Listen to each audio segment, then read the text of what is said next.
How's it going, everyone? My name's Jesse, and thank you so much for watching this very first session of this brand new world that I am very excited to introduce you to, the land of Arenica. This is a D&D campaign that I am co-DMing with soon to be found out via the next session. However, for this session, I am the DM, and I cannot wait to introduce you to this world. So without further ado, please enjoy this session. Oh, wow! Sorry. That's the intro to the from now on. You already started recording. Heck yeah. That's funny. All Who right. you? It's very whispery. Are we all ready? Yes. Oh my god. Yes. Okay. I'm so excited.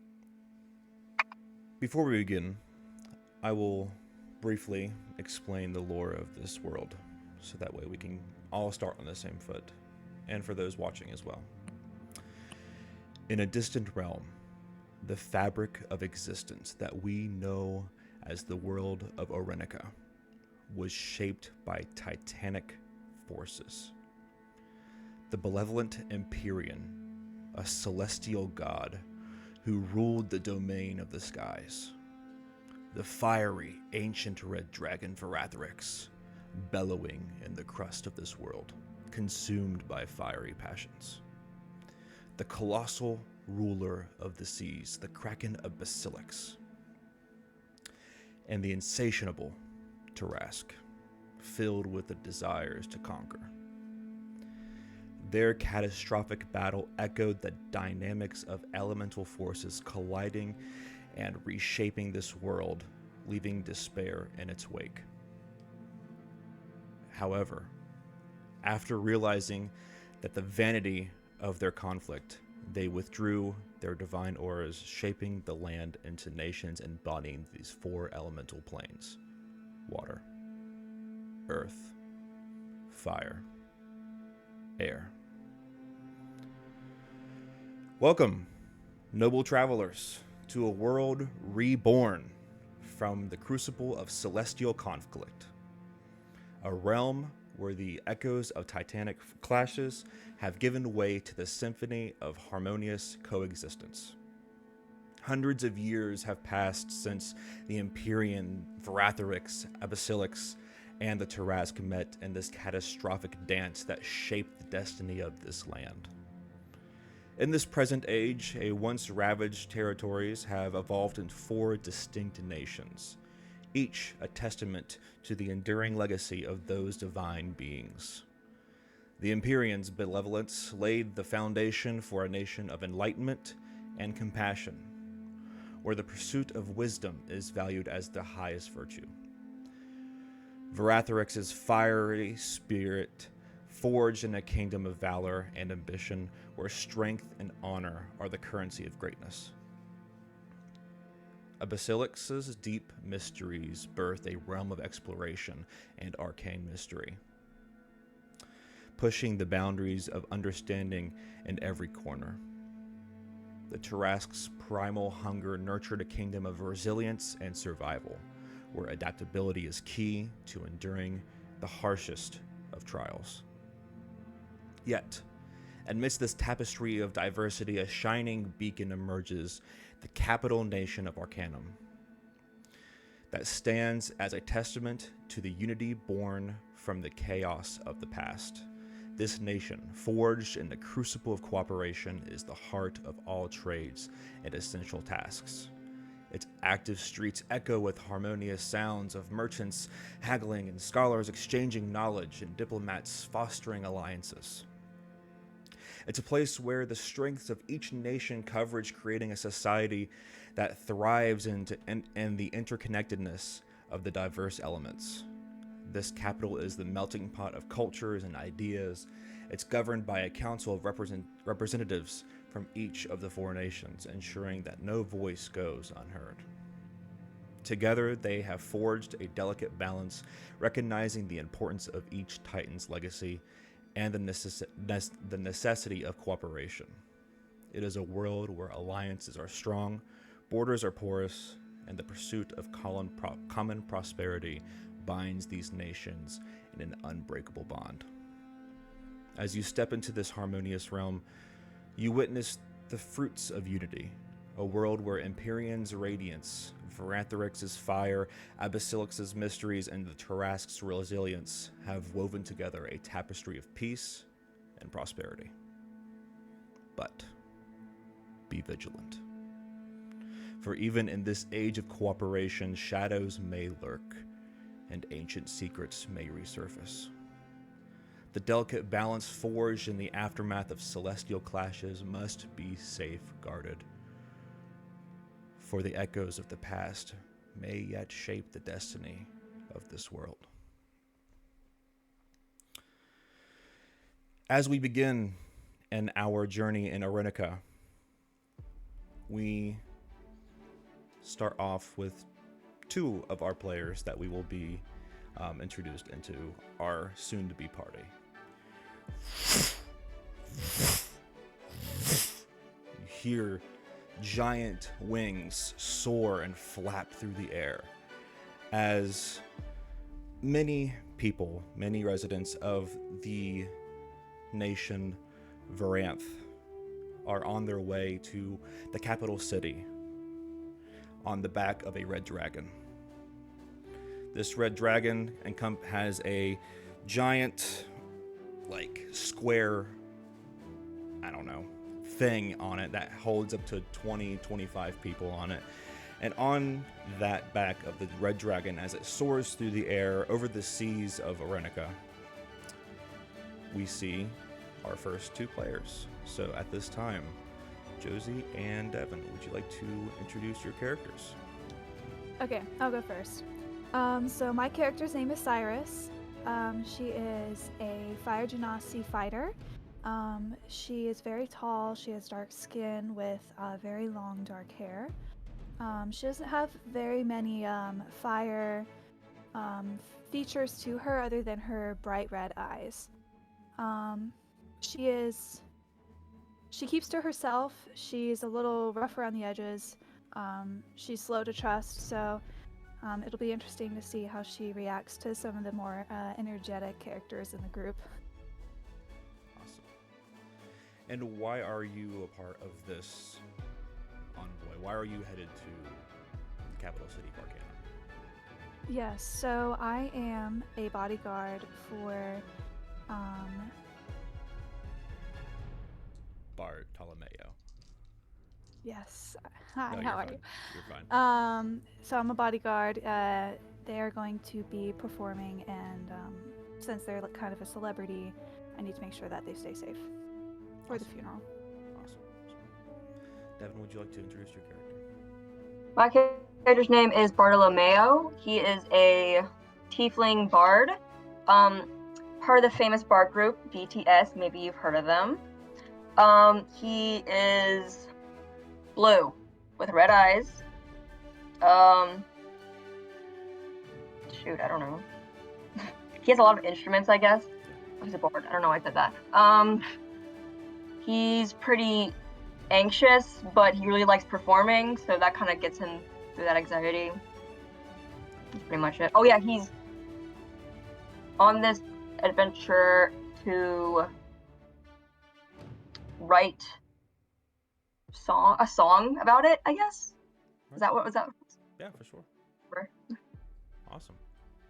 So you guys are both on the back of this dragon flying through the air, the sea below you as you head towards the capital city. Is there anything that you would like to say to each other or do during this time? Cyrus just kind of has her feet up, and she's just kind of leaning back. She just kind of closes her eyes. She has no interest in talking to anybody. Fair enough. Awesome. I'm right beside Cyrus, just singing some songs, some BTS songs, try to get them to listen and be a fan. Trying so hard. Yeah, because Cyrus has no idea who BTS is. You will soon. It's okay. All right, awesome. So yeah, you guys are flying through the air. It's quite humorous. Ships below and the sea kind of see this red dragon fly across, and as it's flying across, you hear the so subtle sounds of music playing. It's quite the sight, actually. All right, awesome. So as some time passes, you guys start to see through the clouds, and it's kind of unsure of what this shape might be, but there's, it might look like as if you are approaching a city of some sorts. At that time, a little halfling boy runs up to the edge of the little barrier on the front of the dragon's back, barely peeking his head over. He goes, "Arcanum! Arcanum, we're here! Oh, joy! We're finally here! It's been so long!"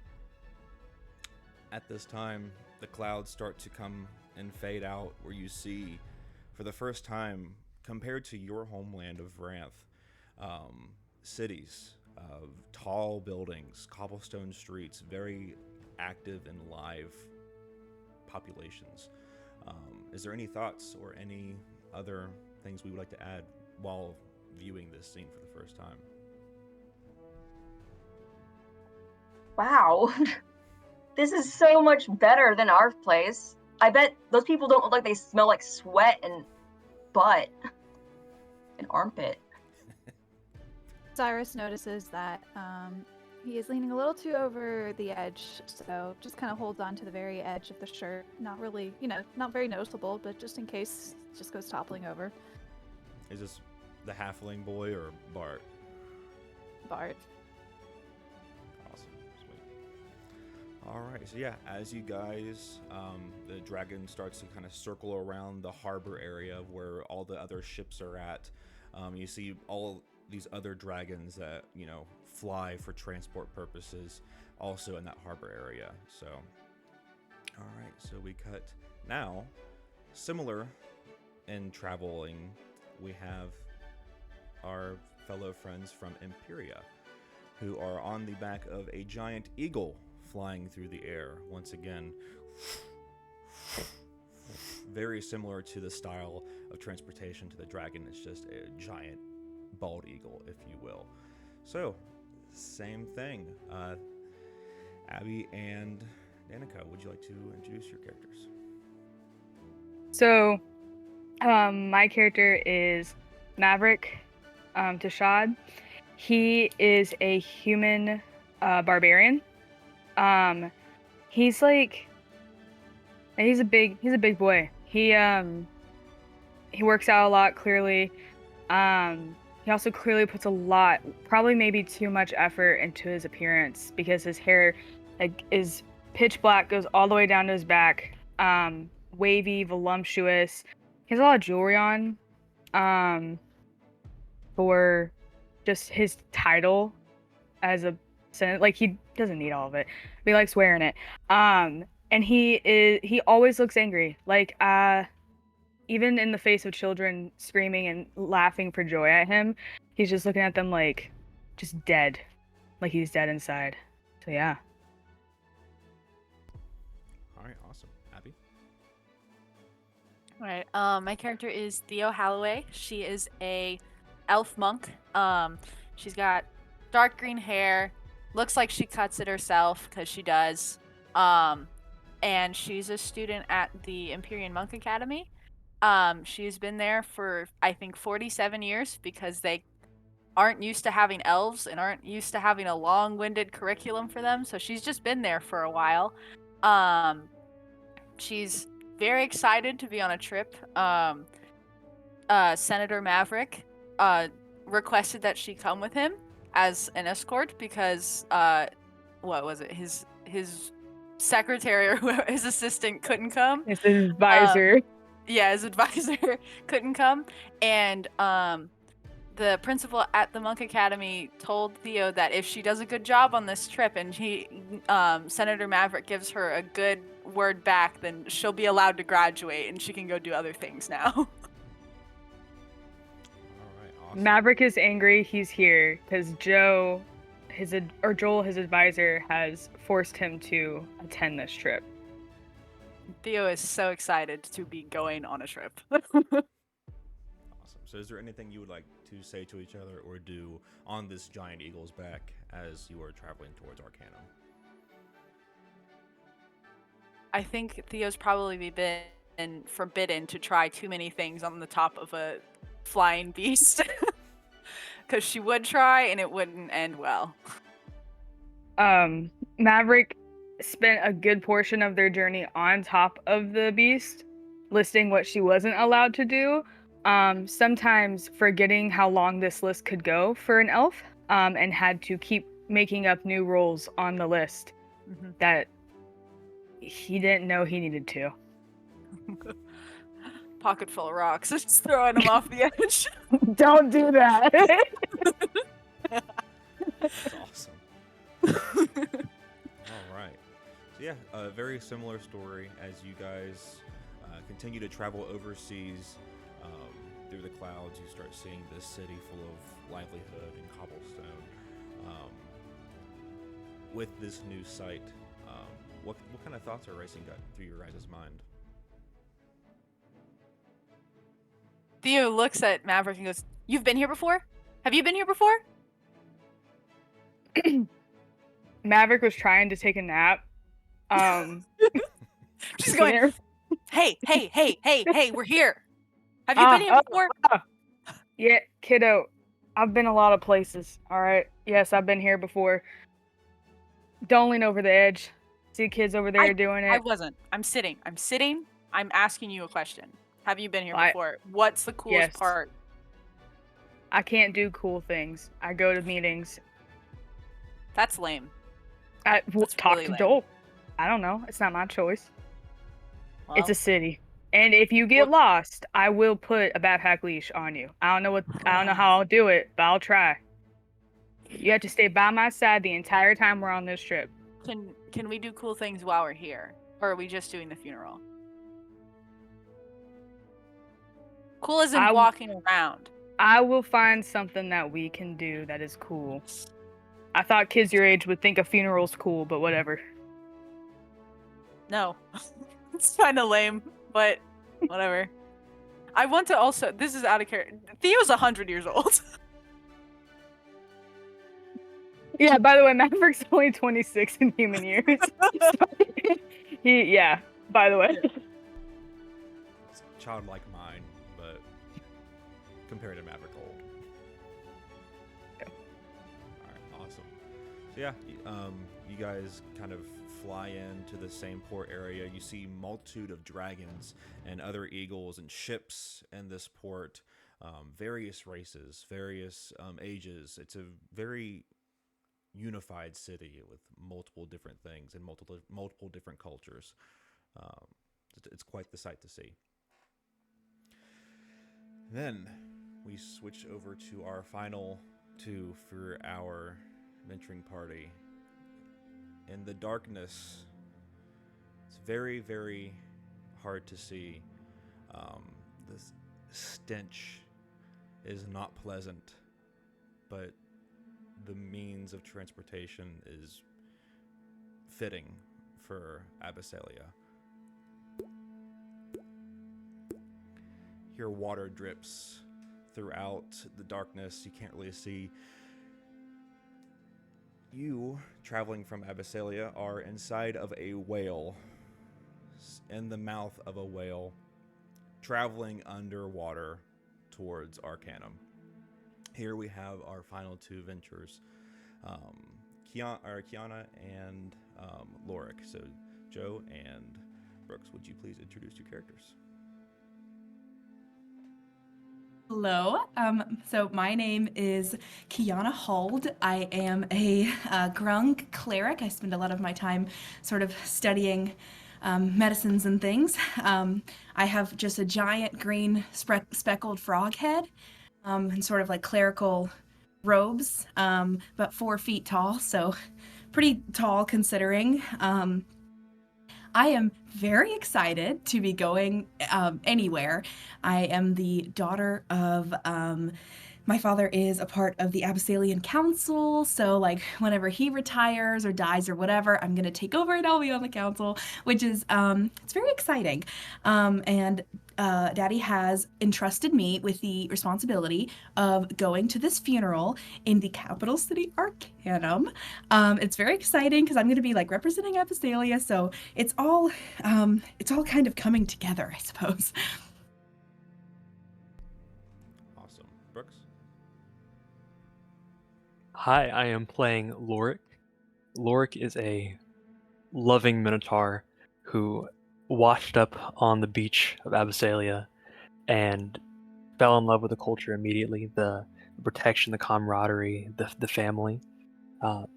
Lorik is on this trip with Kiana. He got tasked by her important sounding, looking, and being father to keep her safe as she's going on this trip. After he proved himself willing to do that, and that's what he's here to do. He's here to prove himself to his hopefully new nation, find himself along the way, and help Kiana make her dreams a reality. So he's got sea green mane and some greenish fur and eyes to go along with it. He's just happy and excited and curious about all the things that are around him. All right, awesome. So yeah, as you guys are once again in the mouth of a giant whale, it's pretty dark, not very pleasant as far as like, for transporting royalty. You'd think you'd have better means of transportation, but nonetheless, you are in a whale's mouth. So, is there anything you guys would like to say or do during this time? So there's something that you really need to know. You're going to need to learn all of these rules of court and things. And so I'm only 2 years old. I haven't been alive for as long as some other people. But if I know anything very well, it's the rules of the court. So the forks always go on the left. The knives. Which way is that? So if you hold up, do you have hands? Yes, these look different than yours, but they're there. So I have 4 fingers, but Okay. if you just sort of, if you do like this, this one is the left one. No, so you have to. You did yes. both. They're both the left. No. So it's actually. Do you know? Well, we don't really use this letter in our alphabet, but it sort of makes like the shape of a gun or something. Oh, you don't know what that is. This one. It looks different when I flip it. Yes. I reach out and touch his left hand. That's your left. Okay. So your fork always has to go on that side, and then the knife sort of goes up on top of the plate. Very important. Okay. And then every time you take a drink from your cup, you have to put your pinky out like this. Okay. Yes. If you don't, they'll call you, I don't know, probably some really mean names. I'm not sure. I've never done it, but like that, right? Okay. Yes. Yes. If you mess up any of these, it'll make a really bad first impression. So you don't want to do that. If you see anyone that's important, like more important than you have to call them my lord or my lady or like your highness or whatever. Like mine would be, I think, your highness, but you can just call me Kiana. How do I know if they're more important than me? I feel like like I matter. Sure. Yeah. Well, yeah. So you definitely matter. You're just sort of more on like the like a bodyguard level, whereas like when we're in public. So if I would protect them, they're important, and I give them respect. Yes. Yes. Okay. And so like even though right now like we're chatting and like you can call me Kiana, when we're in front of everyone, if you called me Kiana, that would be scandal. So you can't do that. You'll have to call me your highness. Okay. Yes. Oh look! Arcanum in the distance! Have you ever been? I haven't been. I don't know if I've been. It's on the edge of an ocean, so maybe?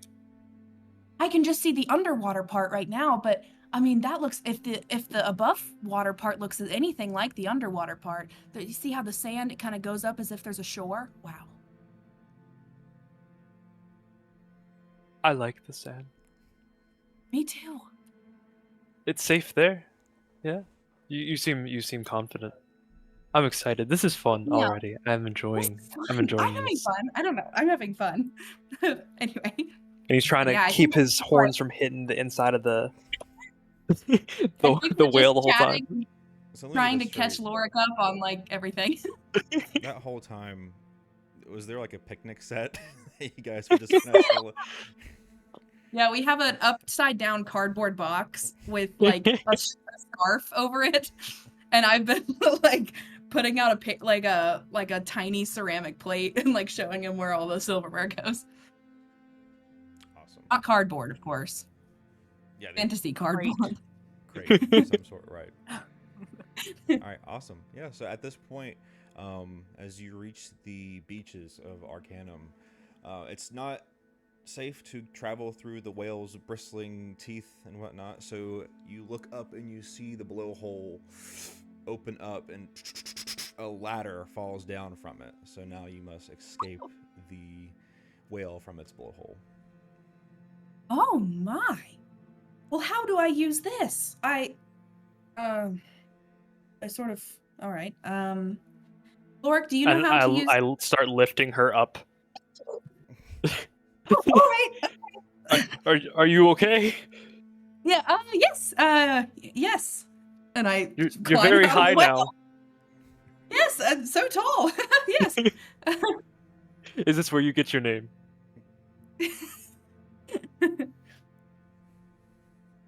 And then when I go up through it, I'm trying just desperately to both climb with one of my arms and then guarding the horns with the other. I don't know how successful I am at that, but You've got it. just trying his darndest. Come on then. It's the same. Oh, It's the Alan. same out here. It is very nice in Thank that whale. Mm. There's a lot of wetness out and a lot of wetness in, and I feel like the world is very wet. I like the world when it's wet. I like the world when it's wet too. Great. Off we go. All right, so yes, you guys are roughly in the docking area once again. You see these eagles, these dragons, multitude of different races, and just a wide variety of different cultures, colors you've never hardly seen before, things in that nature.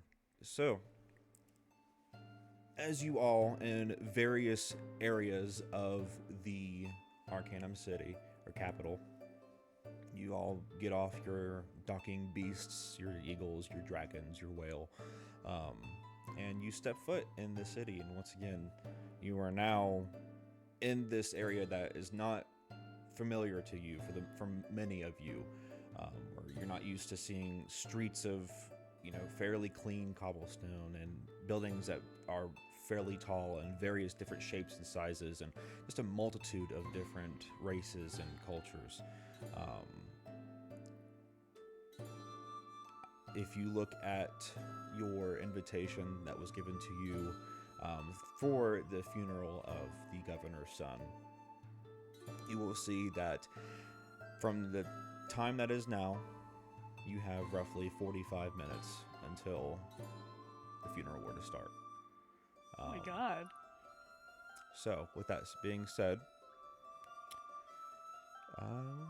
yeah, who would like to do what? Because once again, keep in mind, you guys are not all together. You guys are in various parts of the docking stage. So, is there anything in particular that we would like to do while waiting for the funeral to start? I think probably because I was given a very specific task, which was go to the funeral, I probably just start I tell Lorik to, we're going straight there and we're going to stand awkwardly in the back until it starts. Which he does very naturally. Daddy gave me a very specific sort of task, and I'm going to do that. And I try to look as inconspicuous as possible, because I know people are going to be staring with the Abyssalian princess walking with a minotaur. Minotaurs are not from Abyssalia, so there's going to be whispers about that. So we try to look as normal as possible so that no one is talking about us, hopefully. Right. Awesome. So is most of the town like getting ready for the funeral, or is it like the whole everyone's kind of Everyone's kind getting of ready, doing or just their own thing. yeah. There's some people that are gathering towards this church-like area that you kind of see. Mhm. You can't really tell if it's a church or not. It's just a very large building with large doors. It looks of importance. Yeah. And then there's other people just doing their own things, just kind of taking walks. You see people trying to sell papers and all sorts of things. And Yeah. Theo turns to Maverick and she goes, "Am I supposed to be wearing something specific?" Would Joel have given him instructions on specific things to have? I thought Joel like sent clothes for Theo, if I can remember correctly. yeah, I think so. Okay. Maverick Maverick looks at her and he goes, "Oh shit!" And he like takes his bag and digs through it, and he goes, "Yeah, this. I listen." And he like Yes. hands it, hands it to her, and he's like, "I didn't trust you to not, for some reason, throw it off the side of the eagle. I don't know what kids do your age. I was just throwing rocks. Rocks Wouldn't throw can anything of turn value. in rocks are valuable to some people, ma'am. First off. Anyways, Second, you don't gotta put these on now. We got like 40 minutes till we gotta be there. So hold on to those. Those are yours now. Do you not? okay. Do you have a bag? Okay. And Maverick's She's like sitting there in looking. her monk uniform, like. Maverick's like looking around, trying to take it all in. He's been here before, but he doesn't go anywhere for fun. So, I think what Maverick would do is he would just place his hand on Theo's head as like to keep her by him, and then he would walk to the first food stand that he sees. Yes. Okay, yeah. So as you're walking through the streets, you see a various multitude of different food stands. Some claim to be different tastes of other nations. You know, like, oh, you see this one dwarf who is sitting near this stand that it looks like it's decorated to resemble Varanth, your home, or not your Imperia, my bad, Varanth. Then there's another stand that represents Imperia, and so on and so forth. And yeah, you go to a specific one, or He would look at Theo and go, "We're not eating Empyrean food. We're from there. That's stupid. Fair. What do you want to eat?" Fair. You can pick. She's gonna point to the Varanth one because it's the first one in front of her, and she's gonna go that one. All right, so Maverick walks up to the Varanth stand, and what kind of food can he order? sorry, what'd you say? What kind of food do you got here? Food. Well, I don't know if it's much about food, but whatever I can find on the streets, it's pretty. Well, we got all sorts of different things. You know, chicken, pork, owlbear, chicken, lava rocks. My own specialty chips. They're not actual lava rocks, because you know that you can't consume those things, but Right. I just want chicken. I'll take a chicken. What do you want, Theo? I'll take a chicken too. Sure. oh, you having a whole chicken? Like you? Is have that your own- normal? Yeah. Just 2 whole chickens is fine. 2 whole chickens. Oh, all right, well, Okay. give me a few minutes. I gotta go cut off the neck here, Sue. You see him turn around and he like reaches into this crate of a live chicken and then lays it down and then he's dressing it and taking off the feathers and whatnot. So a few minutes pass by. By a few minutes, I mean probably 10-ish, because you know it has to be cooked. So it's cooked. It's not very seasoned very well, but he's like, "There you go. That'll be 1 gold piece." All right. Maverick reaches in his pocket, hands him the gold piece, and is now holding 2 chickens. He hands one to Theo and he goes, "All right, hope that didn't traumatize you, kiddo." He turns and walks away with his chicken and just starts shoveling chicken, like taking it apart, eating it. He's eating it properly, but he's also starving. So he's like shoveling as much chicken as he can in one He's go. ripping the chicken off limb He's from limb. Like and going- limb from limb and eating from it. Theo is trying to follow him, but she probably is. She's got a whole chicken in her hands, and her bag is probably doing that thing where it's falling off your shoulder, and so it's sitting in her elbow, and she's like, It takes Maverick all of like 1 minute to figure out that she's not following him that well. And he turns She's around, like 30 feet behind him, like. he turns around, and the whole square can just hear him go, "Theo!" And then like, what are you doing? I'm trying. Okay. I'll finish my chicken. So he throws his chicken away and grabs the chicken from her, takes her bag off her shoulder, hands her the chicken back, and goes, "I'll hold this. Just eat the chicken, please. If you die from starvation, you can't graduate. So let's Fair point. You know? And she Yeah. rips off the drumstick, holding the rest of the chicken in her hand, and is like, "This is pretty good." Are you gonna eat So the whole chicken? Probably not. All right. You sounded like you were gonna eat the whole chicken, and so I didn't want you to have to split a chicken with me if you were gonna eat the whole chicken, and now I've got a whole chicken. I will eat whatever you don't eat. 20 minutes before we're supposed to go to a funeral, and I haven't changed clothes. You just see Maverick go, "I can't do this," and like covers his face. He takes a deep breath in and goes, "All right. I'm gonna level with you. Normally people do everything for me. I'm a little confused on what to do right now. I'm You confused eat- too. You eat the drumstick.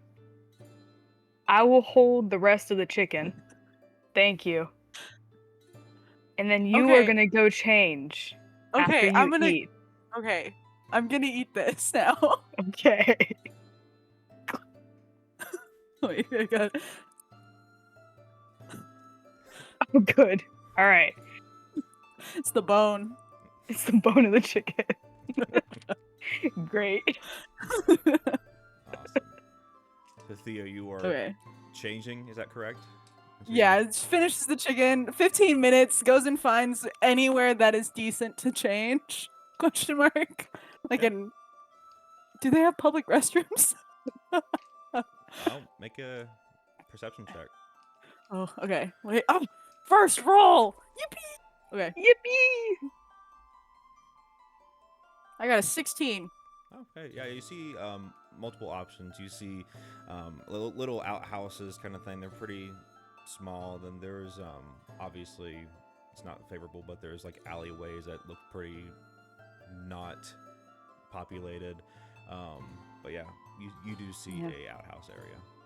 She'll go to the outhouse. I don't think she's bold enough yet to change in an alley of the first city she's ever been in. Fair enough. Yeah, at that point you go to change. Yeah, and an elderly woman walks up to you, Maverick, and kind of pats you on the shoulder. Is like, "You might not think it now, but you'll miss this age. They're fun." And then she just walks away.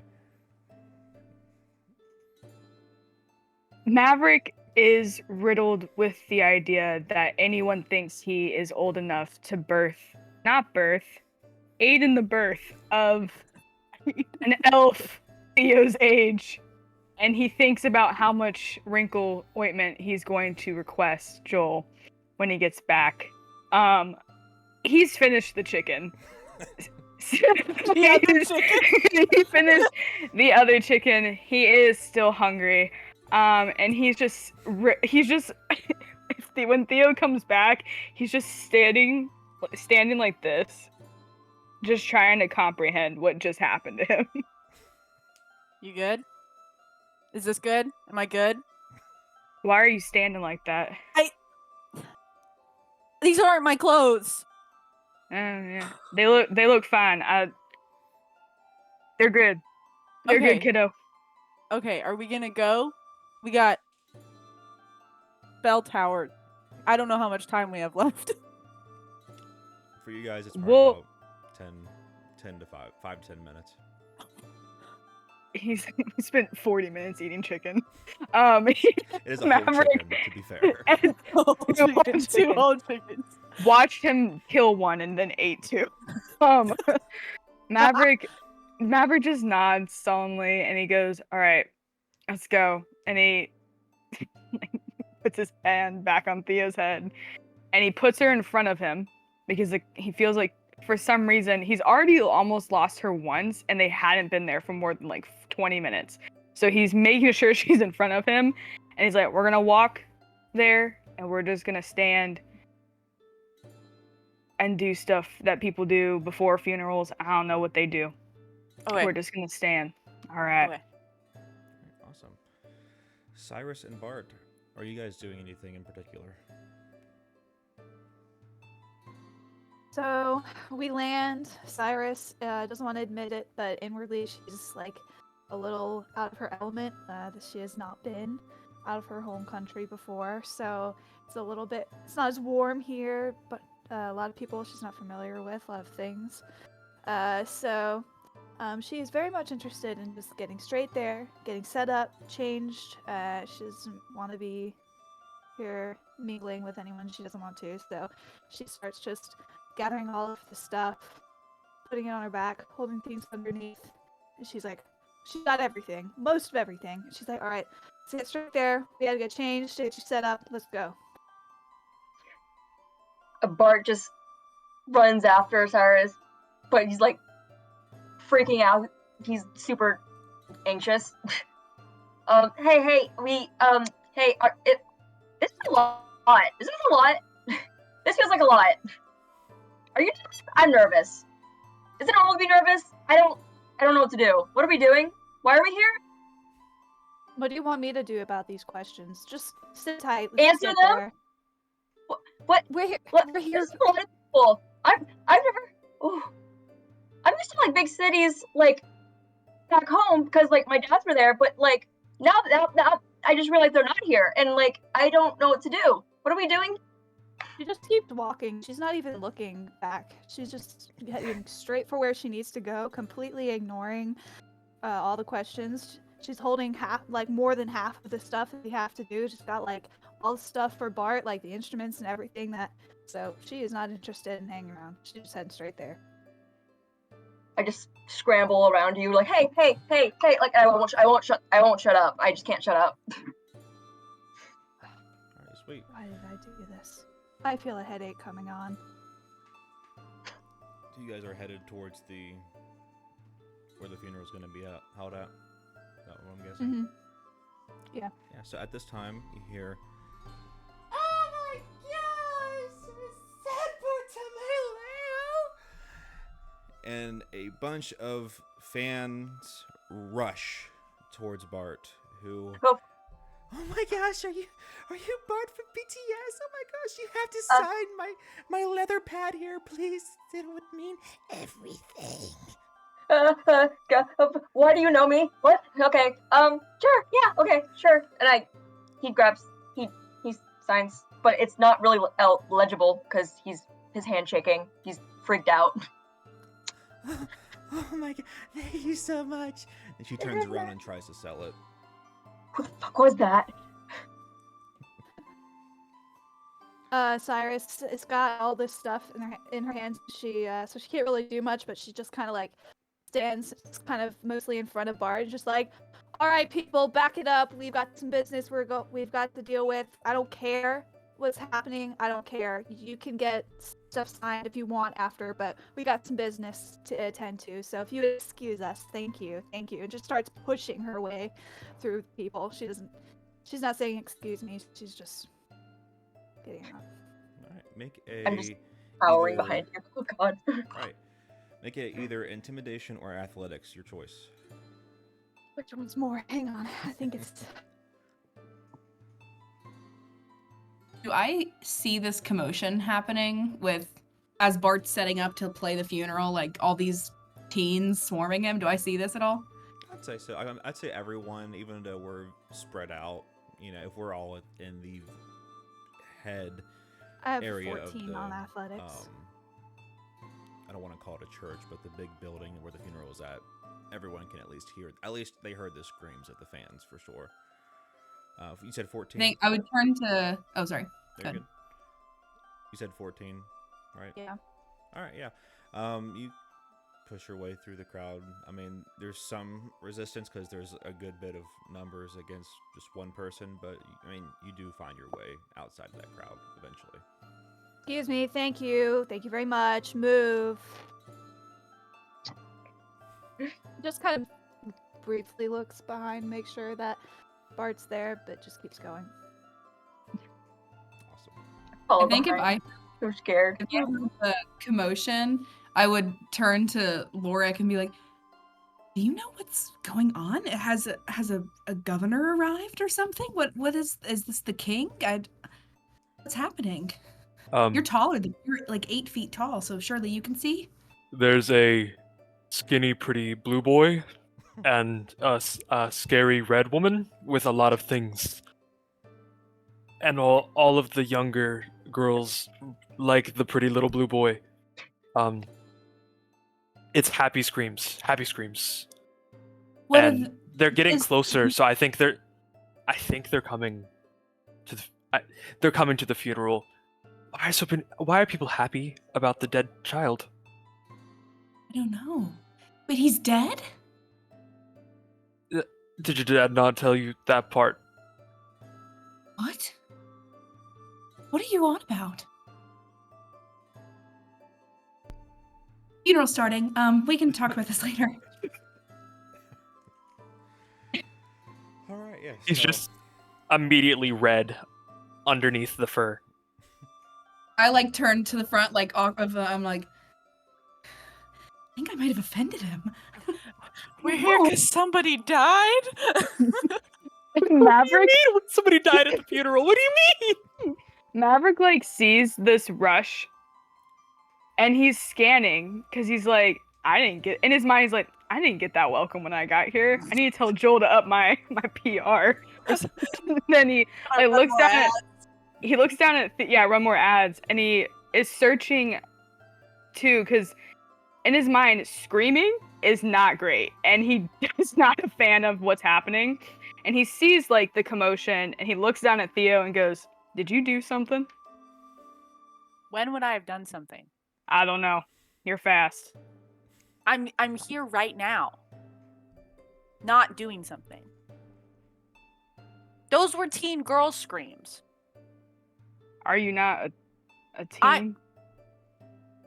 I was not the screaming girl, and the screams were over there, and they were teen girl screams. Either a hot politician showed up, or an old man showed up. I don't know, okay? Oh, they don't scream for hot politicians anymore. Anyways. You're out of luck, bud. All right. So at this point, after all this commotion, the bell on the top of this tower starts going ding, ding, ding. And out pops this elderly human that has lots of priest-like cloaks on, and these huge doors open up in front of this building. And then this elderly man walks out and he's like, "Now is the time that we will start the funeral for the fallen governor's son tandem. So if you would please join me in coming into, as you walk in, please sign your name to say your condolences and join us. It's right down the hall to the left. You will see that you'll be in the Governor Garrett's corridors. In his personal library space is where the viewing will be. So thank you very much for your attendance." And he just kind of steps to the side. I think the last few minutes, Lorik has explained to me what a funeral means. and I now understand that there's a dead person here, and so I'm a little bit more like, okay. But I take it and sign it and very reluctantly walk into the other room. Awesome. She doesn't know what a viewing is, so she's about to walk into another room and be like, Ooh. All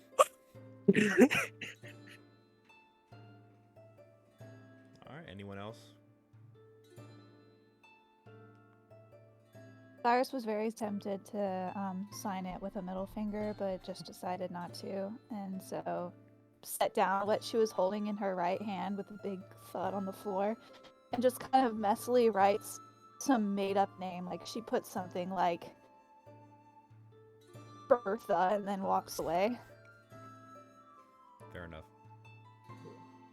Lorik just writes Abyssalia. And keeps trying to follow the little frog who looks a all little he more knows. wet. wait, can he read? I mean, he's trying real hard. Now, Writes what you think Abyssalia said. Kiana absolutely wrote like full title, like Princess Kiana Hold of the land Abyssalia, like with a little heart at the end. Oh my god. It should be noted that Lorik's Abyssalia takes up like 3 spots because the letters are so big. His hand and the pen are just like not cooperating. It's the 3 lines, because like when you learn how to write, they have the 2 Yeah. lines and then the dotted one in the middle.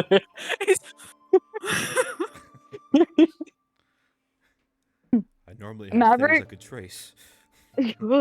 I will say Maverick, I'm gonna assume that he was behind Bart and Cyrus, and he immediately recognizes Bart and just goes. But he tries to hide the glee on his face from Theo because he doesn't want to get roasted by a senior in high school. And so he's like, oh my god, it's Bart. Quietly, and then signs his full title, Senator Maverick Tashad, and hands the pen to Theo to sign. Theo definitely is like, she takes a long time because she's doing like school cursive. It looks fine, but she takes like a solid minute. She's like, Maverick's just standing there staring down at her like. and she does the full name, Theodora Halloway, and that's it. Can Cyrus like turn around and glare around behind where she heard someone say, Bart? Like, oh, it's Bart. Theo Like, she didn't turned hear around him just say like- that. She's thinking. I know, but Cyrus. Yeah, I know, but Cyrus heard. Yeah. For sure. So she just kind of turns and glares and looks behind. She can't point who exactly said it, but she's just giving everyone a glare just for good measure. Maverick like sees Cyrus glare and goes. And turns around because he can't fathom someone glaring in his direction. And then he looks down at Bart and goes. And then just tries to get Theo to go. Right. Bart's oblivious to all this. He's just trying to figure out who the fuck Bertha is. I thought your name was Cyrus. Who is what? Oh, Is this your middle name? I don't know anyone here. You want me to put down my name now? Shush, and let's get going. Oh, sorry. All right, fair enough. All right, so as you guys walk into this massive building down the hall and to the right, you start to notice that this is not a church at all. This is actually the governor's living quarters. And this viewing space is his own personal library. It's very cozy, huge walls of books. There's a stairwell that leads to a room that's presumably his office space. But nice fireplace, very spacious area. It fits roughly about 100 to 150 people. Very spacious, very cozy. You can tell that this is a place of comfort, and it's what the governor would have wanted for his son. So yes, the open floor is yours to explore. You can pay your respects and view the body, or you could explore a little bit, talk to others, whatever you want to do. Lorik, I keep hearing people talking about a viewing. Do you know what that is. How far away is the casket? So Is right it in now, this room? you guys just walk through the entrance. Yeah. So you are probably about, I would say, about 50 to 60 feet away from him. But there are a vast majority of people in front of you. He looks over the crowd, and he sees the casket, can't see in it very well, and he looks down at the crowd of people that are very obviously stopping her from seeing anything, and just tries to figure out what to say now. Since the last time he freaked out, he goes, so the little boy, we're gonna see the little boy. That doesn't mean that he's alive now. Your dad What? told me that he's not alive. I don't think people go back and forth between that. As far So as we I can know, go look at him, or I can follow you wherever you go. But that way is the casket, and the arm goes past like someone's head. And that's where we came in. So when Daddy told me that we were to come to this funeral to pay our respects to the Emperor because of his fallen son, I thought his son had fallen, as in injured.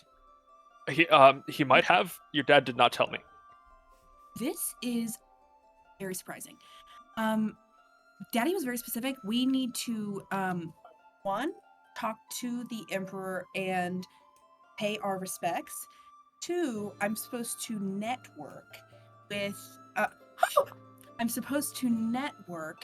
with other political figures. So sort of like the people who have come to the castle or to the treehouse house, and I'm just supposed to kind of talk to them and I guess make them like Abysalia, perhaps.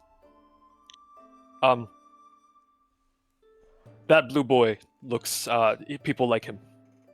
Blue boy from earlier. I am very curious as to who that is. So Yes. I think step 1, blue boy. Mhm. Step 2, find some politicians. Step 3, emperor. What does that look like? Does he look like your dad?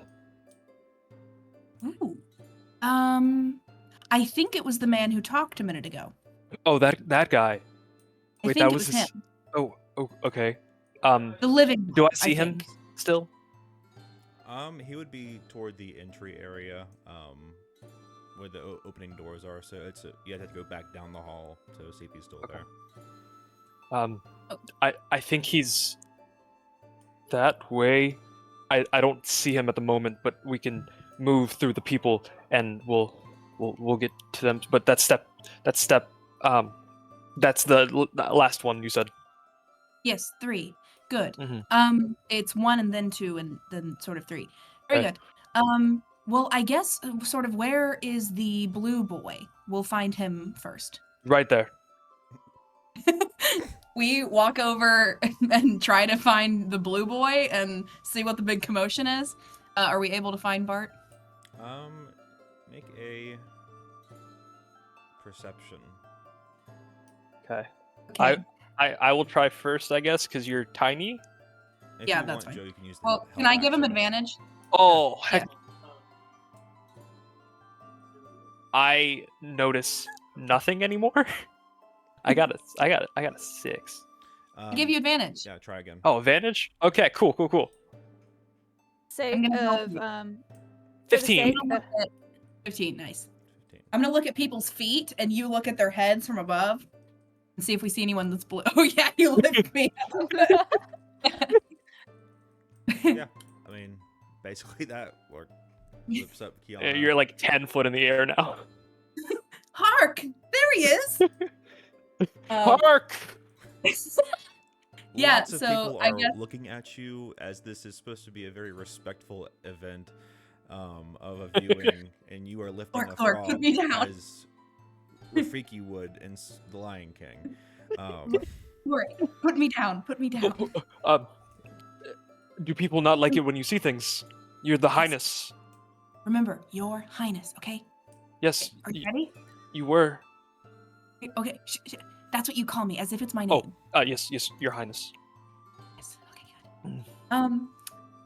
I like trot up to Bart. Bart is, if from my memory, like a high, almost 6 foot or whatever. So I fully, hello, you, young sir.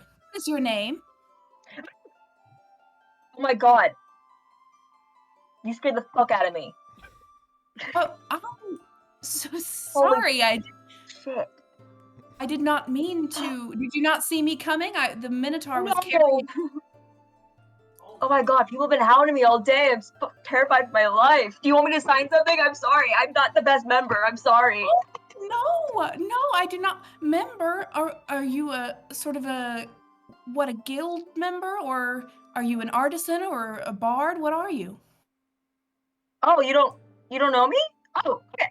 That's fine. Yeah, that's fine. I'm sorry. I didn't mean to offend. No, I would love to make you believe it. now. Believe me. It is so good that you don't know me. You have no idea. I have had a day. Oh. I'm a bard. Have you ever heard of the group BTS? No. No? Okay. Well, we'll fix that someday. It's okay. I'm Bartolomeo. I'm a member of that bard group. Nice to meet you. Wow. I'm Princess Kiana Hold. Bart not familiar with this, so he just like takes the hand and just shakes. Her hand. Okay. Nice to meet you. Are you new to the ways of court?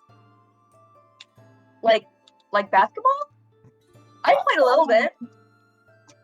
No, sort of like etiquette and like balls and dances and things. Do you know your left from your right? This is Lauren. I've learned that recently. I have learned left, right. I've learned that recently. Where I'm from, they don't really do that stuff. We kind of just throw things at each other and see, like, if you dodge it and sweat. I don't know. How exciting! Where are you from, Varanth? Yeah. I'm sorry, I shouldn't have assumed. But you were right. You were right to assume. Who are you? I have to ask. I'm so sorry. Who am I? Yes. Was that the question? My name is Princess Kiana Hold of Abyssalia. Do you know where Abyssalia is? Yes. Great. I thought you were a princess. Oh my god. It's okay. I'm so sorry. It's okay. You don't know the ways of court, and you can't judge somebody if they don't know the ways of court. But from now on, some other people aren't going to be as okay with it, so you probably want to call people like Your Highness and like Your Majesty and that kind of thing. So. Oh, I will do that from now on, Your Highness. Oh, thank you. And your name was Bartolomeo. Very nice to meet you. So why is everyone chasing you? Well, you see, they're upset with our group, because we're kind of like famous, more so in our region, but I guess we spread out more than I thought. I don't know. I'm not even the best member. I'm kind of newer to this, so I don't really know why they're scary. Yeah, I don't even know who this band is. So. Oh my! Who's this? Oh, this is my Tiny. bodyguard. You're small. Okay, Cyrus. Please, this is a princess. Don't say things so bluntly. Oh, I'm so sorry, Your Highness. Ooh. Thank you. Yes. And this is Lorik. This is my bodyguard. So, well, very nice to meet you. I do what you do. Yes. What? Do you have any sort of sway that I should be networking with you, or are you sort of just for entertainment? Sway. I can dance. Sway. Oh, you mean like networking? Okay. well, as you mentioned, the teenage girls like me. That's kind of cool. So if you want to sway with them, I guess I can just, I don't know, hype you up. I don't know. Do you mean needs to do an say ad or yes, something? He's entertainment. Nice to meet you. You seem lovely. Of course. I got a lot of stuff that I'm holding, so I want to go and put that down. I can we hold got- your things. I have a I big don't- chest on my back, and I got hands that are free. I don't know who Very you good are. at holding things. Wow, you're strong. That's impressive. Thank you. Are you? I like your horns, and I poke the tips of her horns. Cyrus smacks her hands away and just says, she doesn't say anything, she just glares at him. And then she starts to pull Bart away by the shoulder, just has like a hand on his shoulder, and just starts to walk away. Bye. It was nice to meet you. Bye. She Wow. turns around and glares one last time as she Nice. walks away. He had horns like me, and he had a tail. He did. I liked Oh, him. I liked him too. He was blue. Am I supposed to do what she did? Do I hit people? I think. I Yeah. don't know. How exciting. Let's find out. Okay. Ooh. Can I see if there's anyone else in the room who looks like a politician Yeah, go ahead and make your perception check. that I should be networking with, probably? Yeah, for sure. 11. Wait, no, I have to add things. 16. 16. All right, yeah. So you see with the 16, assuming that, let's see. Lork, are you holding her up again? I'm thinking of the I definitely have gone to do it as I see her looking around, just like instinctively. This is what we do now. I don't know. Have you allowed me to? No, people are gonna think we're weird. Okay. We have to keep it really low profile because it's kind of weird enough that you're here with me. No offense. But yeah, so yes, good. Yeah, I'm just like I've found a stool to stand on or something. Yeah, sure. So yeah, with that, you see a good many of individuals wearing like certain sashes that indicate some sort of importance. Not sure if it's importance of regards to the specific family of Tandem or if it's more so politicians, but you do see, as far as clothing is concerned, and Maverick being one of them. I think that since I've now spoken to someone from Varanth, I think I'm going through a checklist in my head, and I'm like, well, now I need to talk to somebody from Imperia. So I think that would I know just knowing all the court and stuff that I've been learning, would I recognize Maverick as being someone from Imperia, either by dress or whatever? Make a history check. I don't really do those very often. Yes, sir.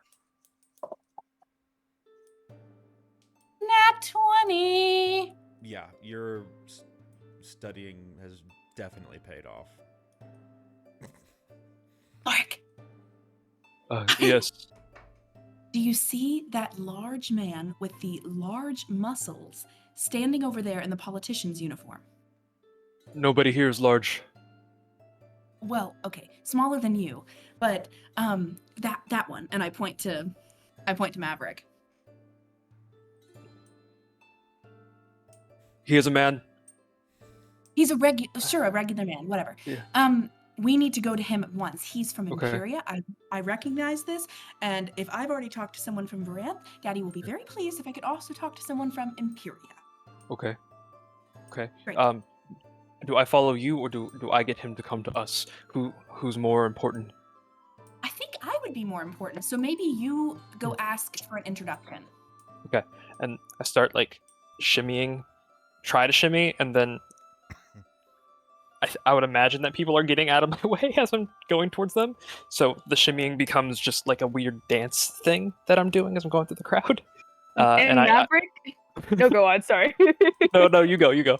So while you're like, your task is to find this apparently a politician. Maverick and Theo have been playing Thumb War for like the past 20 minutes.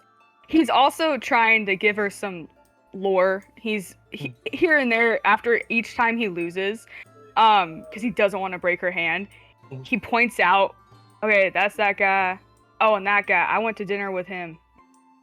He's but he's doing this quietly. But yes. Yeah. He's shouting it. No, okay. Yeah. But yeah, this That is guy over there. Lorik is coming into a grown man playing Thumbwar. And he's like, so don't talk to that guy, okay? Off limits. And Theo's like, okay. I approach from behind you, and I'm just studying what you guys are doing as I'm walking up, and I put out the hand to do the whatever you guys are doing, because I feel like that's what men do now. And the princess my princess wants to see you. Maverick looks up. Maverick does not like that he has to look up at someone for once, because Maverick's like a 6'5" human, and he just goes, "Are you trying to thumb war me to see your princess? Because that's a little weird." But you're doing it with her. Oh, it's a game. Are you trying to shake my hand? Here. And Maverick holds his hand out and like takes Lorik's hand to show him, and then they shake. Yeah. And my hand is very limp at first, and then I feel him squeeze my hand, so Lorik does the same. That's really hard. Okay, you don't have to do it that hard. That's okay. That's okay. Who is your princess? She's right there. Oh, you might not be able. She's the little green one in the robes. Oh, The green one. Oh, that's Princess Kiana. Okay. All right. Well, Theo, let's go. We gotta make our rounds now. All right. Lead the way, sir. Yes, and then it goes for the dance thing again, and halfway through realizes that he doesn't have to do that anymore. So now he's just walking straight and making a path for y'all. Your Highness, he's here. The man is here. And Maverick, because I assume he knows correct, like how to address royals. He gets on like one knee to talk properly to the princess, and he goes, "Princess Kiana," and he holds his hand out and kisses her hand, and goes, Senator, "How are you, darling?" I am doing just wonderfully. It's been a very long time since I've been able to leave Abyssalia. Isn't this place just wonderful? It is very wonderful, and he stays kneeling, so he's not talking down, because his understanding is you always talk up, no matter how short the princess. So he's still kneeling. I think it's a wonderful place. Yeah. Sad conditions that we're here for, but I know. Terrible news about Tandem. I had no idea. no, I just got the news from my advisor. Princess, this is Theo. She is. Theo copies what Maverick just did and is like, Very well. Is this your daughter? no. No. No. No. I'm here for school. She's on a field trip. Oh, I Yes. don't know what that is.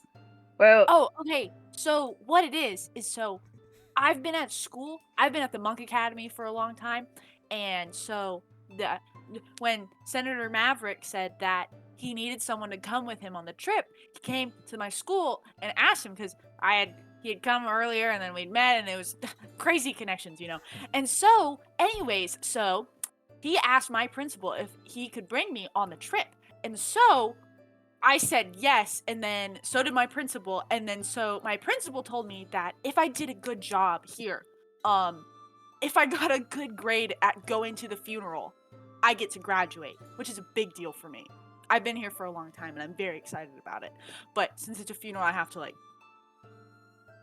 As a young woman who's almost done with finishing school, you don't know much about the ways of court. No, because I go to the Monk Academy, and we don't really focus on that. We kind of, none of the things that I do at school I could show you right now because we're at a funeral. What can you do? She looks at Maverick and is like, gives him a look like, am I allowed to describe what I'm allowed to do? So when Lorik speaks, Maverick stands up and just kind of like gestures for Theo to stand up, and he looks at Lorik and goes, if she did what she did in school, we'd probably take out an old man. So, Theo, you can describe what you do at school. Yeah, okay, so I use nunchucks. I do a lot of training, a lot of physical training. We go on a lot of runs. We do a lot of different weapons, but like I said, right now I'm on nunchucks. I've gone through a couple, but these are the best ones so far. And what are those? She's got them like on her, and she like it's like two big thick sticks about yay big, connected by a chain, and you kind of like you like spin them and you hit, and it's a lot of. I do a lot of combat. I can't really. I can do flips a lot. Again, a lot of the things I can do, I can't do them here. It's like it would be bad. I would probably hit someone. Yeah. That's Yeah. sort of That the sounds opposite cool. of what I do. Yeah. Daddy has me study medicine, so. Oh, that's exciting. Imperia values knowledge and wisdom, but also the ability to protect oneself. So. And we love Imperia for that. That's in fact one of my favorite qualities of Imperia.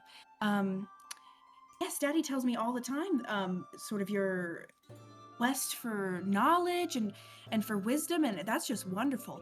In Abysalia, my understanding is we sort of focus on more arcane knowledge and just sort of like collecting spell scrolls and artifacts, and we really like to preserve history and that sort of thing. Just to kind of learn from the wisdom of the past, if you will, kind of merging metaphors there. That is good. I've heard many good things that come from that. Well, I do wish. What was that? Senator, I have a question. Okay. My father has asked me to do something, and I'm not quite sure what it means, but I'm sure that you're a good man and you'll tell me straight. Okay. He's asked me to network with sort of the leaders from the other nations. So could we do that together? You just did. Lorik, I already did. Wonderful. Kiddo, I don't know what you did, but networking- you're happy, and I'm happy that you're happy. Yes. Yes.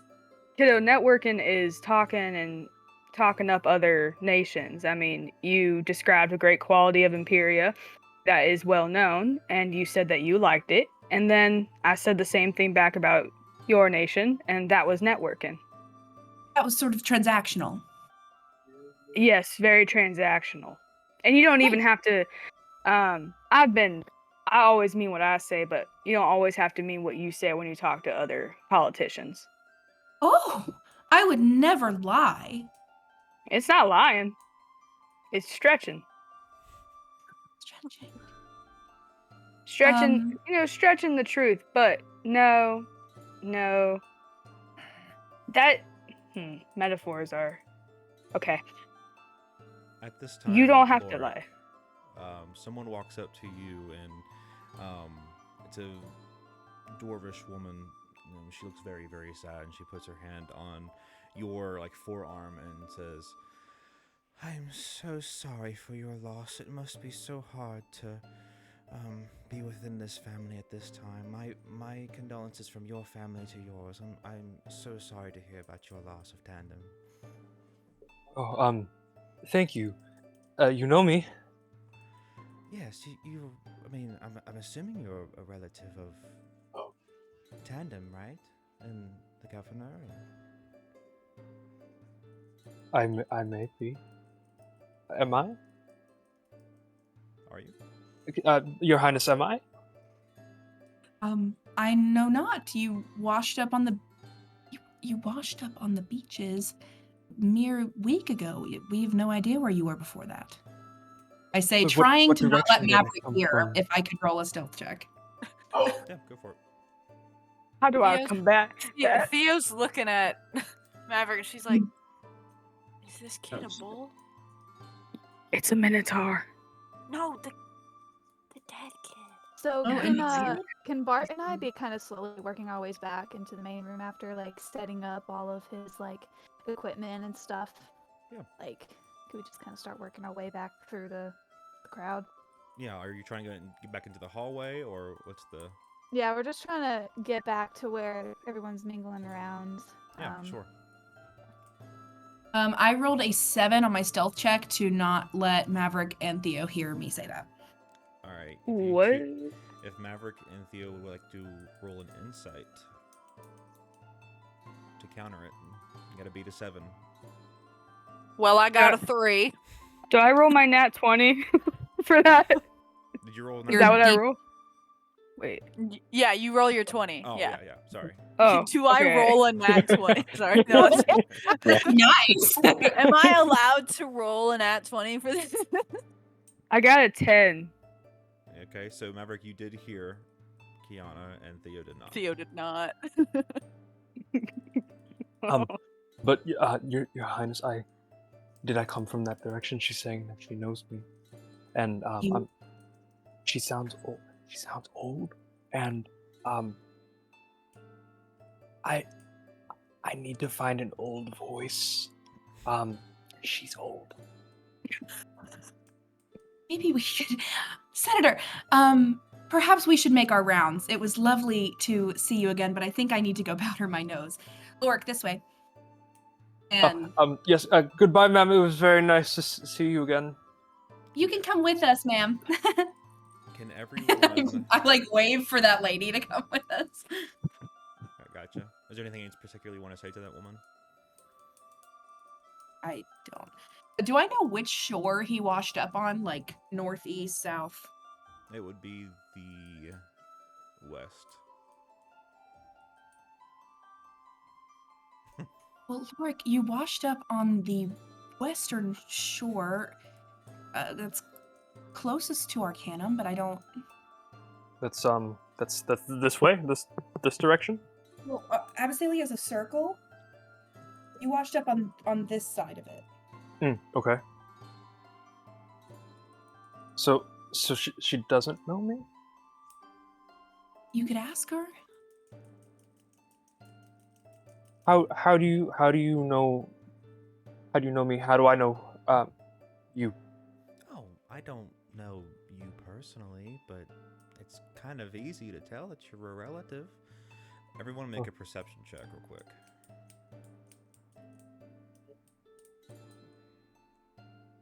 9. 9.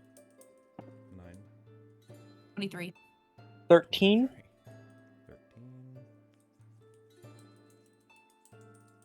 Wait.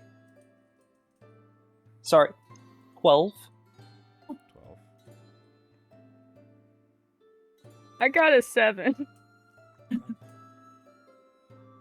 Theo may not be seeing, but she's seeing more than Maverick is. Man. Man.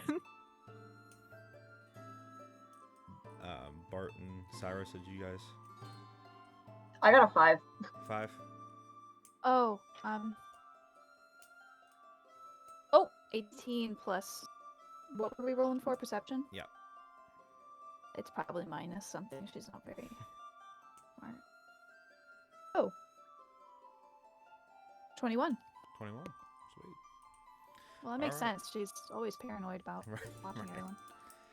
Alright, so Cyrus, Kiana, and Lorik, you notice at the very top of the stairwell where that office door would be, it opens up and you see a Minotaur step out and close the door behind him, and he's making his way down the spiral stairwell.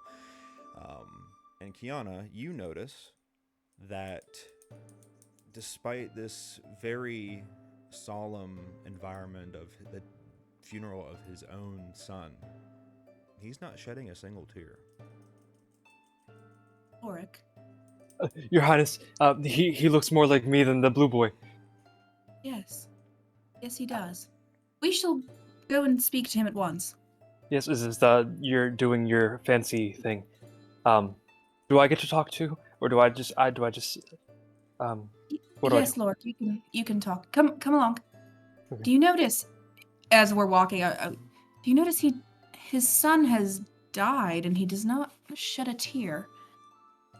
Well, I mean the invitations were were a while ago, right? I mean, a few days is a long time, and he's probably cried a lot since the beginning, right? That's it's been a while.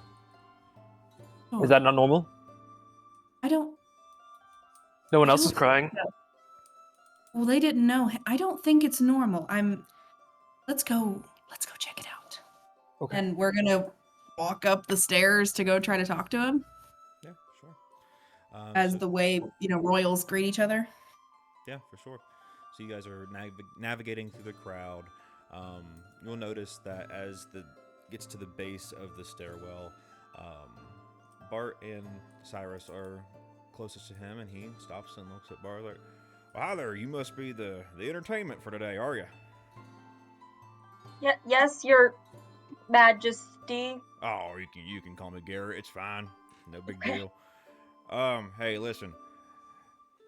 We need some music on gonna play around here, so if you don't mind getting your little fiddle guitar, if it whatever sticks you got, and I really appreciate you coming out. I'll make sure to pay you handsomely for the.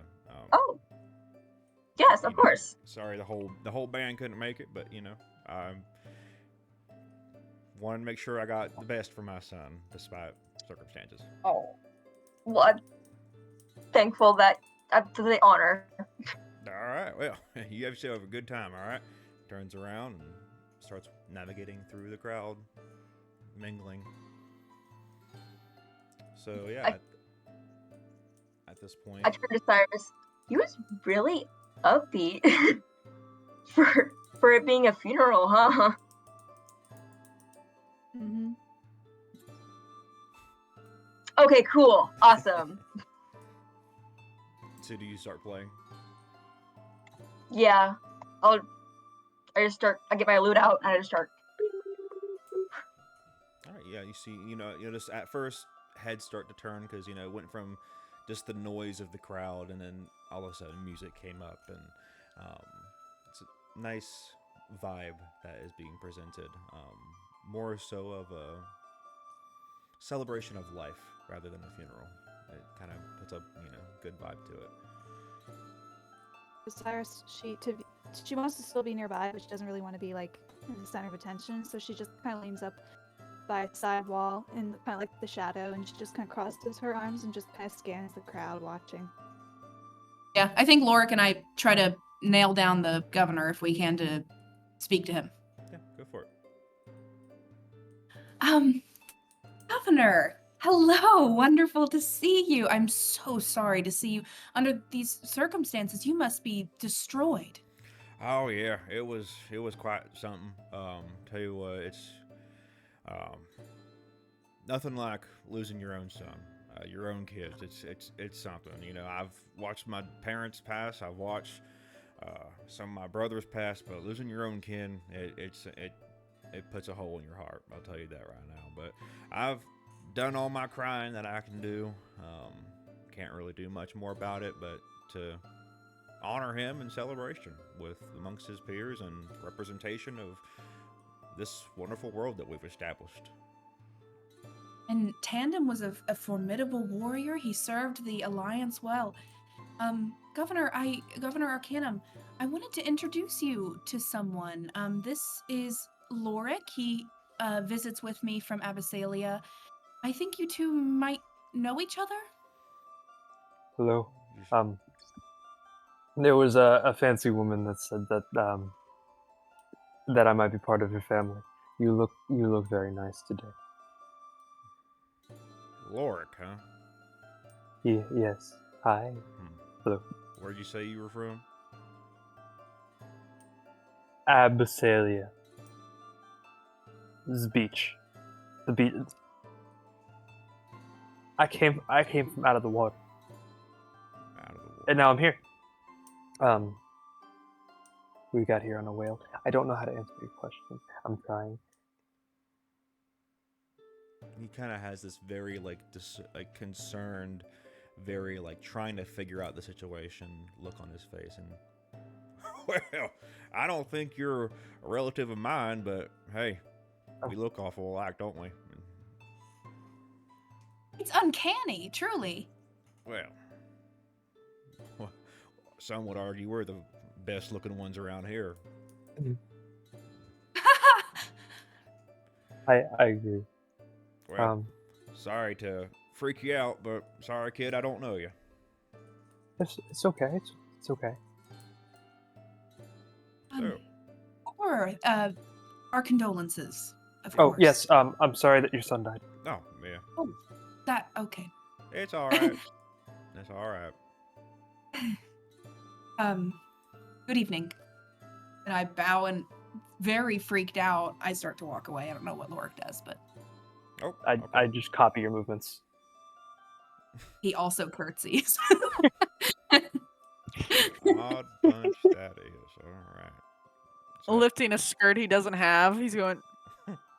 Just try to grab my pant legs.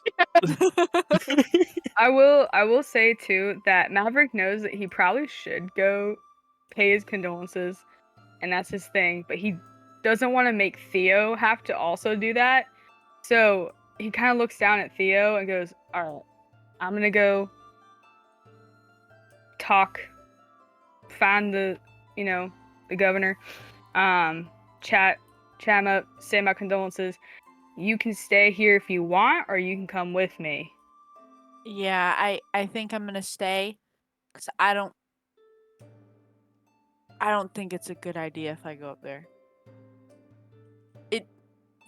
I don't know this guy. I don't know his son. It feels fake if I feel like I'm faking it if I say I'm sorry your son passed. I don't know him. I didn't even know he was a person until he died. Kiddo, most of this. Yes, get- I know.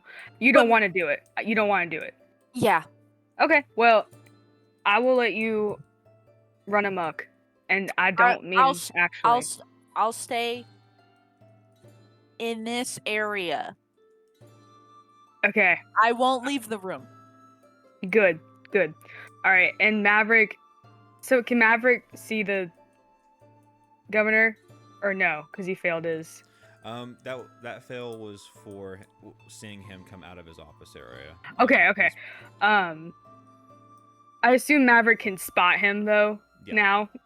So Maverick politely makes his way through the crowd, and walks up to the governor and says, "Good evening, Governor. I just wanted to come and pay my condolences."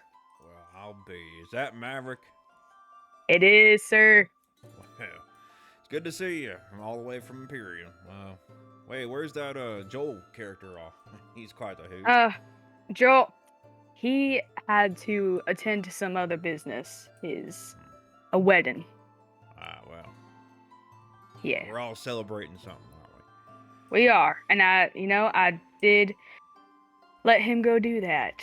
That was purely my choice, indeed. Oh, well, So, I wanted to give him the time, but I did want to come here and just pay my respects. And the country of Imperia pays their respects as well. I kind of like pats you on the shoulder, keeps his hand there. Though I mighty appreciate that. Thank you. And I know Tandem would as well.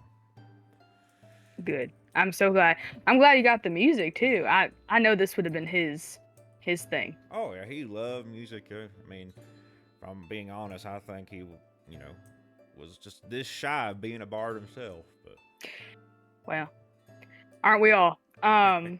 And Maverick, how deep does his relationship go with the governor? He has been in conferences with him. Okay. So he, you guys know of each other. You've never really had a super meaningful conversation, but you've been in the same multiple meetings with each other. Okay. How it works. They play golf together. Essentially, no. Okay. So he does that. Does his thing. Does the political governor, senator chatting each other up. And he says his goodbyes and he walks back. But instead of walking back the path he came from, he kind of wants to see, like, he wants to hear some of the music. So he walks around and he's not paying attention as he walks. And he bumps right into Cyrus. And just goes, oh, I'm so sorry. I did not know you were there. My bad. Keep walking. Sorry. Maverick just goes, excuse me? Look, I'm not the touchy-feely talking kind of type, so just carry on. Gathered that. All right. I just wanted to say sorry, and I don't recognize your face here, so I'll carry on. And he glares, but doesn't. He's at a funeral, so he has to like. And so he just goes, okay, and walks back to Theo and goes, I want to go. So badly. Cyrus openly glares at this man and then scans the room. Can you do some sort of like perception check or vibe check or whatever, just to kind of look at everybody in the room? Yeah. What are you? Can you tell me what you're trying to look for? Anyone that just looks suspicious. Okay. Yeah. That would be. I'll do perception.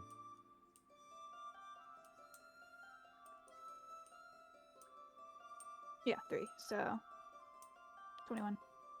All right. Yeah. So for the most part, everyone, it's a funeral. Everyone kind of has, that awkward feeling that like, hey, I'm kind of here to support you, but also, wasn't my specific family, but that's kind of the vibe. You do see the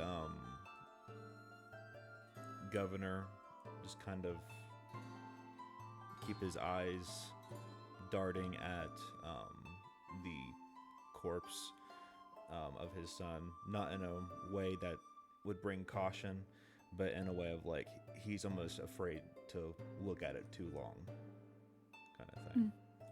Almost like as in pain.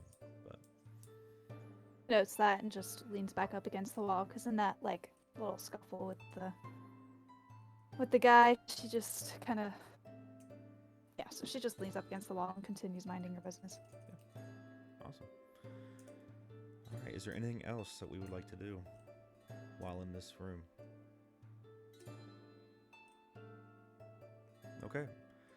Wait, I kind of just want to see what's in the room, because it's just the library, right? Mm-hmm. Yeah. Is it like, I don't know. I want to know what type of library to imagine. Is it just like all furniture-wise? Is this a room meant for this many people? It's a very large room, almost as if a private library the size of a public library, if that makes any sense. Oh, yeah. Yeah. Multiple furniture, couches, chairs, fireplaces, very cozy, things in that nature. All the walls are the bookshelves. That's nice. That's all. Yeah, for sure. Did Kiana and Lorik pay respects to the body? Not to the body. Okay.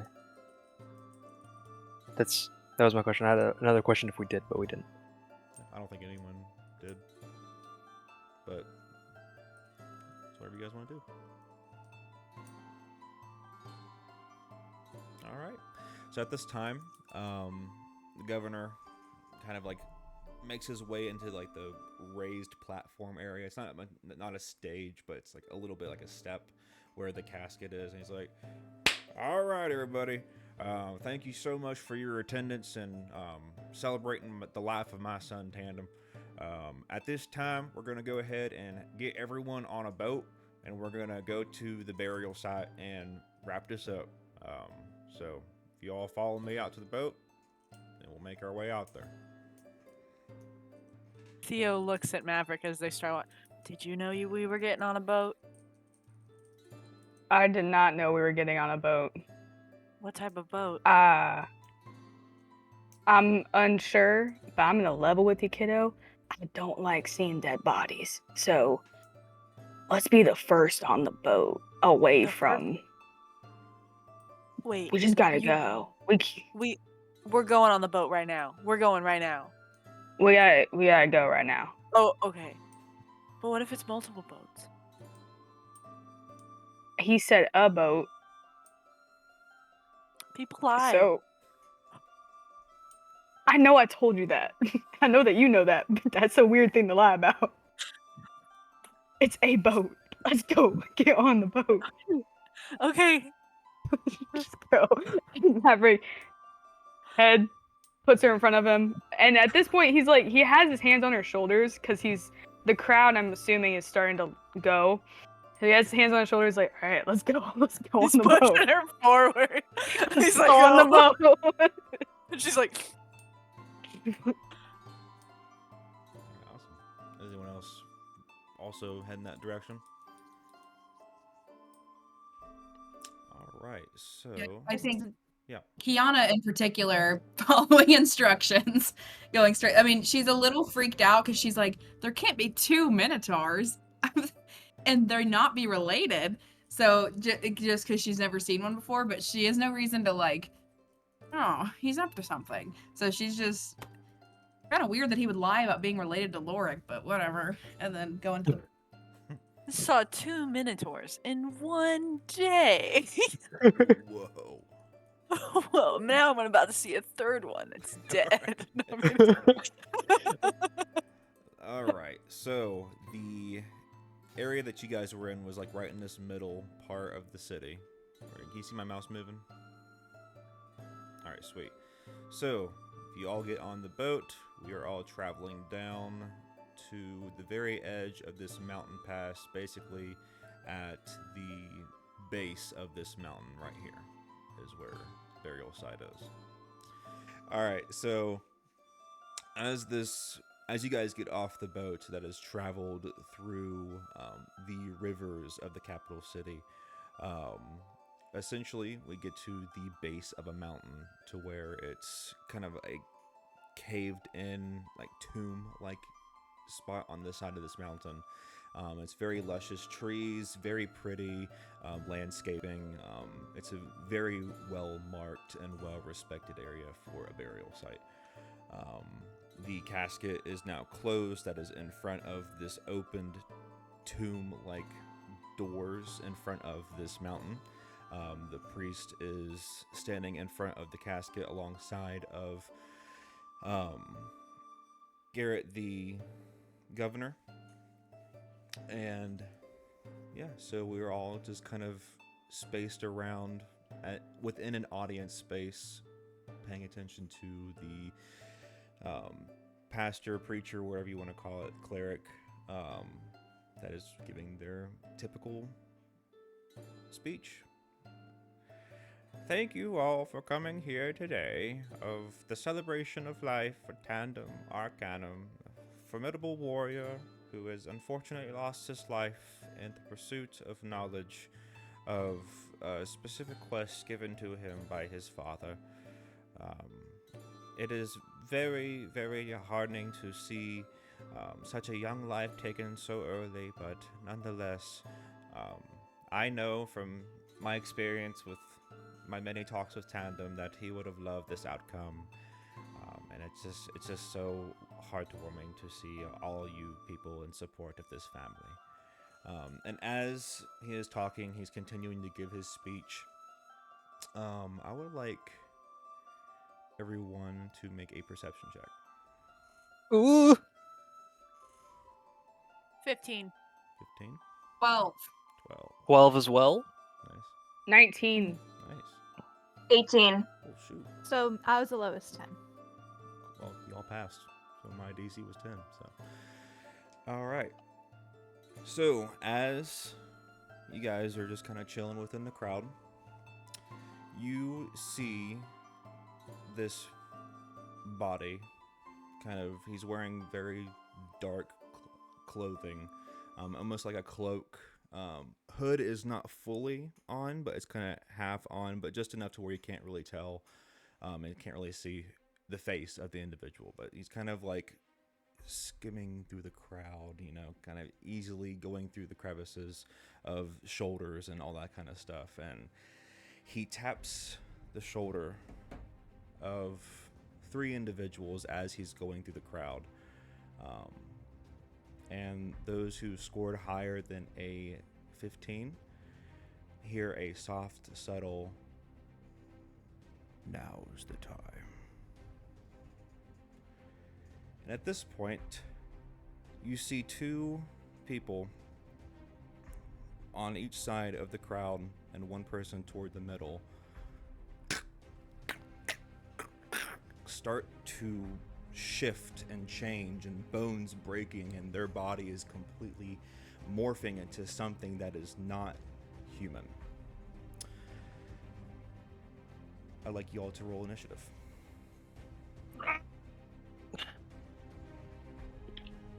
Yo, ew, the horrors.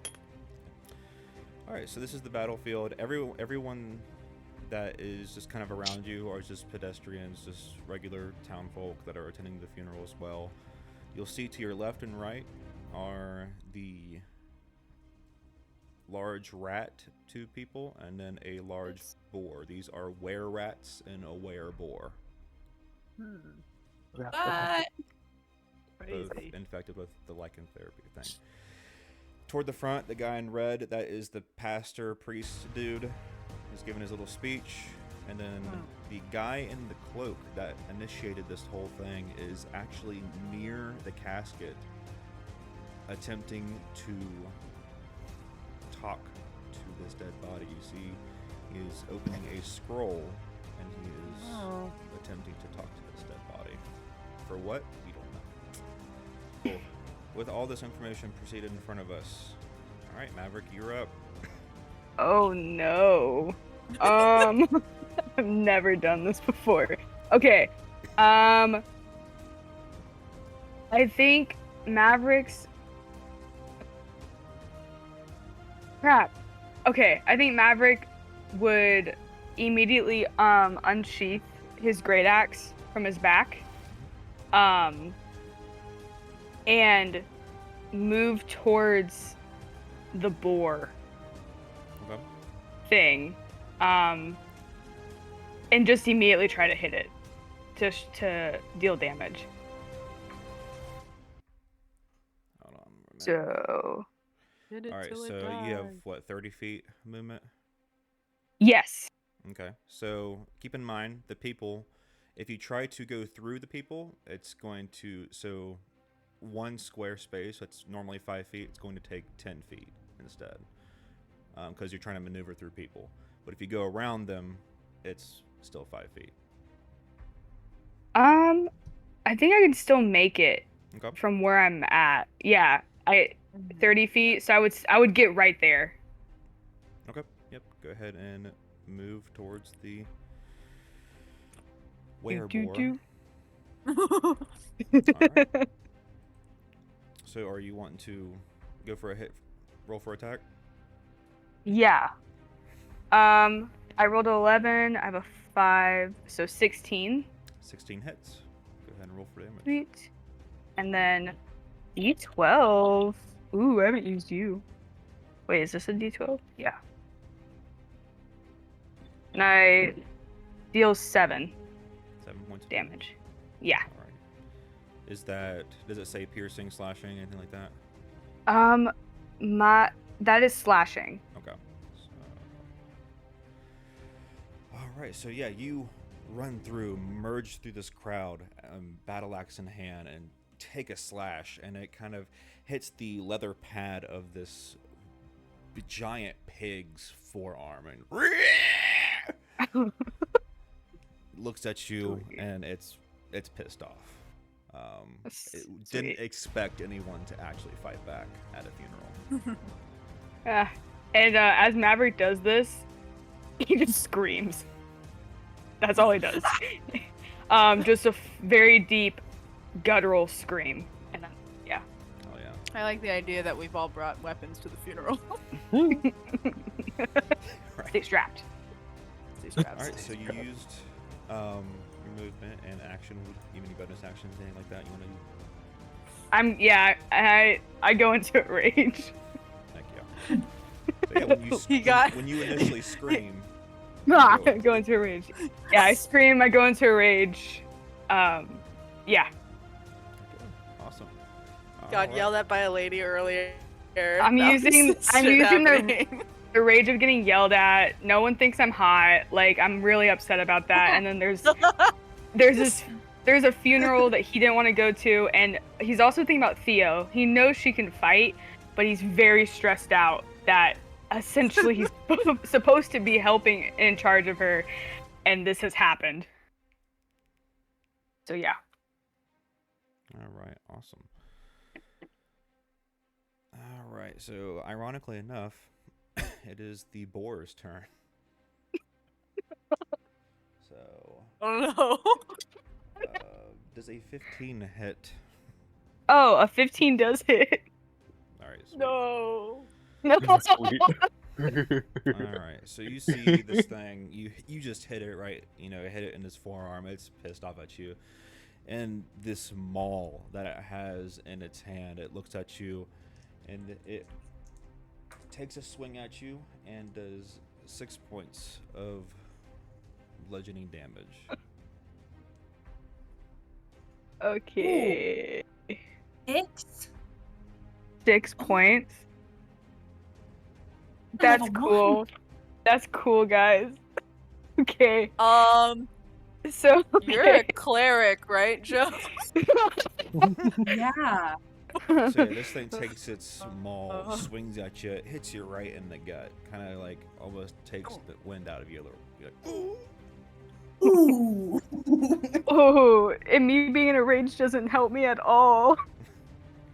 Okay. Wait. Don't barbarians did barbarians take half that's damage? It's 3. Oh, have it. Yeah. It's half? Okay, cool. Yeah. Okay. You got 3. So I have 3. Because I have resistance to bludgeoning, Right. and then... Okay. Oh, When you're in a thank rage. It's a good thing you When I'm in raged. rage. Okay. Me when I remember. Thank God. Okay. I'm good, guys. All right. Dang, you got a lot of help. Okay. Lorik yells at Kiana to hide amongst the people and says, "I'm gonna go kill that thing." And then he runs up to the boar, and hopes that as he's running, the little shove that he gave her on the shoulder will push her somewhat into the crowd. Ow. I'm gonna stab this with my spear. Go ahead and roll for attack. Okay, nope. That. Gosh, it's a 10. 10 just hits. Oh, let's go. Okay. And then that is a 8 for damage. 8 for damage. You have a spear, right? Yep. Okay. And then I would like to just lean my head into this thing and shove it into this fire if it is weaker than me. Because with my Hammering Horns bonus action, I can move it 10 feet, and those are 2 squares. Yeah! I want it in that fire. So I've skewered it, and I'm now coming in afterwards with the head, trying to get those horns around it. So it is a DC 14 strength saving throw, or else he is in that fire. Toasted Game is awesome. marshmallow. Freaking dope. Thank you. Oh, wait, Lorik no, feels I guess dope. It would be roast more. How many? What was it DC? 14. Yeah, you So yeah. So you run up to him. You see the weakened armor plate on his forearm from the hit from Maverick. You get your spear and you jam it in there, completely like puncturing his forearm. So now it's completely like bleeding, and there's like tons of blood all over that arm. And then alongside that, you, with your tusks, tusks, listen to me, with your horns, push him into the open fire. So Maverick should Yeah. get an attack of opportunity because it left his threatened range. This is true. This is true.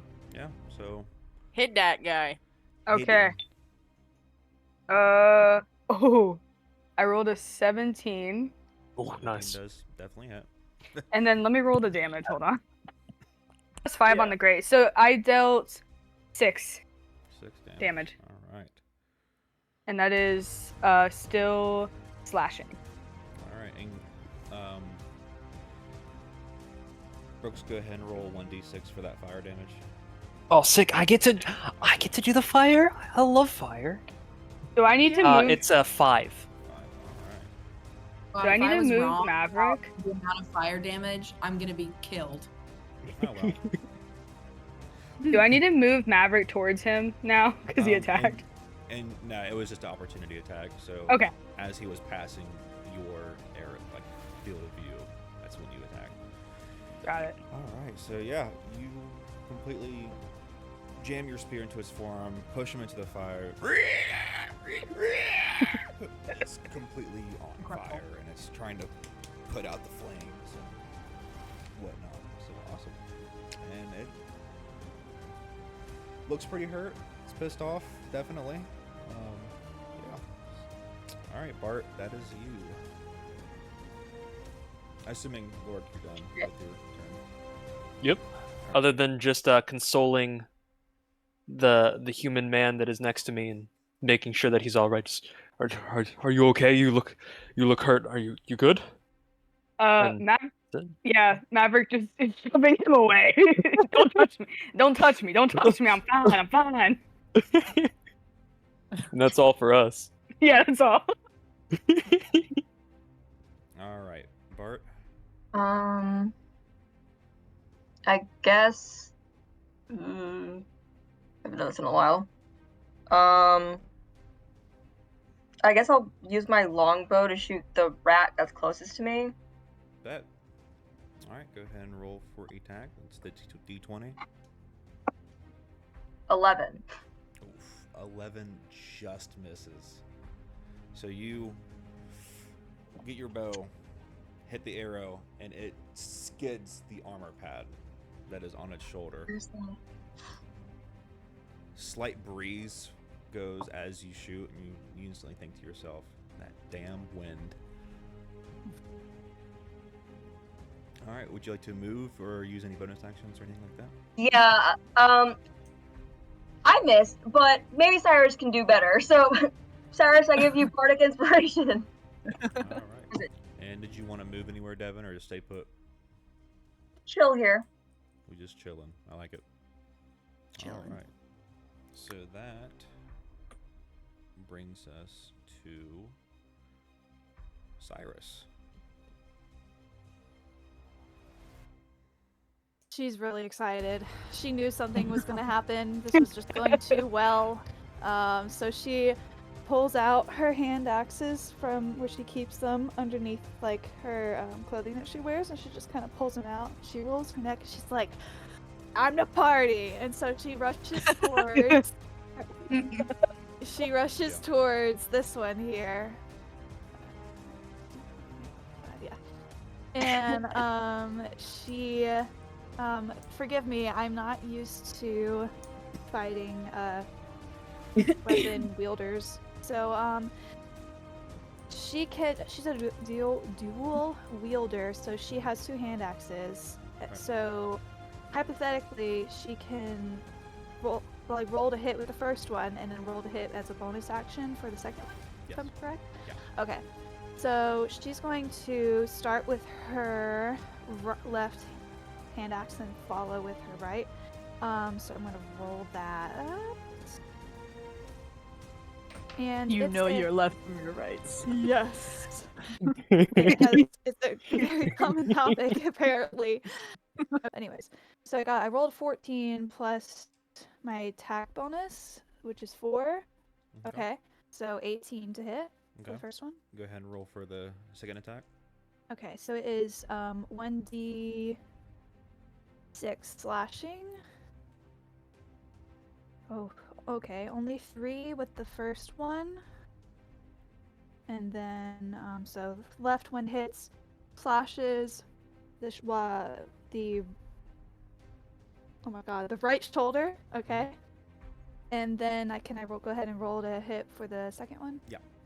She's gonna go ahead and use that bardic inspiration. Okay. Sweet. If she may. 17 to hit. Yeah, they both hit. Go ahead and roll damage. 6. 6. All right. So yeah, you run up to this human rat that is pretty gross looking. So you run up to it and you pull out both your hand axes, and that first swing, you said the right shoulder, completely slashes it. Completely almost knocks it down, kind of makes it stumble a little bit, and as it's kind of gaining its composure, you come back and hit it again on the other shoulder, and what seems to be a even bigger gash. Right now, its left arm is completely, like, one more hit on this left arm and it's going to be chopped off. Like, you almost chopped its arm off, so it's pretty mad and pretty upset. And it's I also used left-handed, everything. so you did that for him. Okay, good. So I use movement, I attacked, and use my bonus action, so I'm out, so. Yep. All right. Hi. All right, so this will be the mysterious hooded guy's turn. He's just kind of continuing to do what he's doing. At this point, he has finished reading the scroll. You see the casket open up, and what seems to be sitting up is the now animated corpse of Tamden, Arcanum, who passed away Minotaur. And they're just chatting. They're just having a conversation. God. What do you mean? Bro? What's up, bro? Maverick How was death? Oh my. Maverick is outwardly, like, not scared, but just disgusted as he's trying to keep his focus and watching this happen. Lorik remembers telling Kiana that dead people don't go back and forth. And is now trying to figure out if he was wrong. Lorik lied. Was I wrong? Cyrus is just laughing like a psychopath in the corner after just attacking this man. Alright, so that is that turn. Like I said, they're just chatting. Nothing crazy yet. Yeah, so that is the other rat's turn. The one that is not occupied right now. Or no, my bad. It is the one that Cyrus just attacked. So, with its arm dangling, it's pretty mad. It's focused directly on you, Cyrus. So it's going to roll to attack. Is a, let's see, 17 hit. Yep. Okay. All right. Let's see. All right. So. Oh. It lunges towards you, kind of like falls, not prone, but on its knees, and it bites your shin and does a 5 points of damage. Oh, okay. That is piercing. Alright. So that is that one. So Theo. Oh, wait, can I get to the other rat? Let's see. What, you got 30 movement? Yeah. Wait. Yeah. Yeah, if you kind of zigzag your way through that crowd, you should be... Yeah, I'd say Yeah. definitely. So I'm gonna zigzag over to the other rat.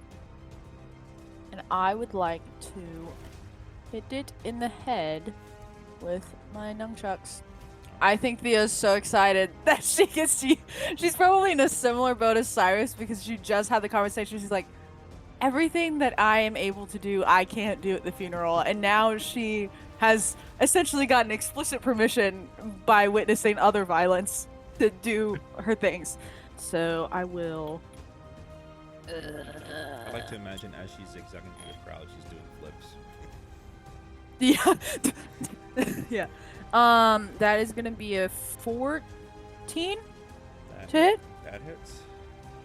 Slay. Okay. So 6 damage. With the nunchucks, and then I'd like to do bonus act. Can I do another hit with the nunchucks on a bonus action, or would it have to be an unarmed strike? I think it's yeah. Is it flurry of blows? No, it's just unarmed strike. Like just. I would say unarmed strike because I don't Just think you unarmed. get flurry I of agree, blows yeah. until later on, like level Yeah, I 2. have to level up. Okay, so then I'll roll the hit with the unarmed strike as the bonus action. Sweet, go for it. That's gonna be a 17. And it'll be, I think, probably just a solid 4 damage for that. So total of 10. All right, sweet. The nunchucks are bludgeoning. So total of 10, like from the get go. From the attack and the bonus action, yeah. Okay. Yeah. So you run up to this rat and whip out your nunchucks and do all sorts of tricks and cool things. Clock like him in the that. head. And the rat's just kind of like almost amazed, like it's watching like a circus act, like trying to. And What then is all of a she sudden doing? you, wham, clock it, smack it right across the face, completely breaks its jaw. Its jaw is kind of like hanging now, and then as you come back, uppercut it, kind of popping, ironically enough, popping its jaw back in place, but it still did enough damage to really take a toll on it. So awesome. All right, anything else? That's all I can do, I think, because I used Alright. all of my movement. Yeah. All right, same story. Rat is focused primarily on you, and it's gonna go for it. So does and I'm rolling good. 17 hit. Yes. All right. So I will say this thing can't bite because you did severely injure its jaw, so it's gonna pull out its short sword. I thought you were gonna say it pulls down its short. So like Feast your eyes. psychic damage. Psychic damage. Psychic damage. It only so it pulls out its sword, takes a swing at you, and it just kind of nicks you. It does one point of slashing damage. Slay. Okay. All right, and that's going to be that's turn. All right, Kiana. My turn. Okay, so I'm gonna do just really quick. Guy in red, priest. Yes. Yes. Cloaked figure. Oh no. Cloaked figure Bad. is the guy that kind of scurried through the crowd and basically told these lycanthropes to transform while he talks to this casket. That's all we know. And priest so far not doing anything, just kind of chilling. Yeah, he's just kind of like, whoa, kind of like almost like the fight or That flight, old and he's man. in freeze currently. Cool. So People. I trust Lorik implicitly, and Lorik told me that people are not supposed to come back from the dead. So this seems alarming to me, and everybody's fighting. I'm mainly worried about my fellow man of the cloth, and I don't want the priest to get messed up with, something's happening, something's wrong, and he's standing there and he's not able to do anything. And as a cleric, I'm very worried about my fellow cleric. So, I am going to do a dash action. I have a 25-foot long jump. Okay. That gets me 15 feet into the air. I can ignore the difficult terrain of the people. Yeah. And so first one, just my movement gets me here. And then doing a dash action and doubling it, I can go 5, 10, 15, 20, 25. So I can get right here. And I'm just gonna full dash, boing, boing, to big top to clear the entire funeral crowd. Father, are you all right? What are you doing? Come on, we can't be here. This isn't good. This was supposed to be a celebration of life. I don't I know. We need to go now. We need to get you out of here. Come on. And I'm going to prepare to move him. Awesome, sweet. So How many And of the attendants are like non-humans? I'm just like a percentage-ish. what is it? I'm sorry. Like how many are like non-humanoid people in attendance to this funeral? I'm just wondering. I would say probably about 20, 25%. Okay, because I'm imagining a lot of these people haven't seen like a grung before, and she's just leaving like Frogger. through the air. And then so that's my action is the dash action and my movement. Yeah. Can I do insider medicine or something to see if the priest is hurt? Yeah, go for it. What do you want me to make? Medicine or insight? We'll do insight.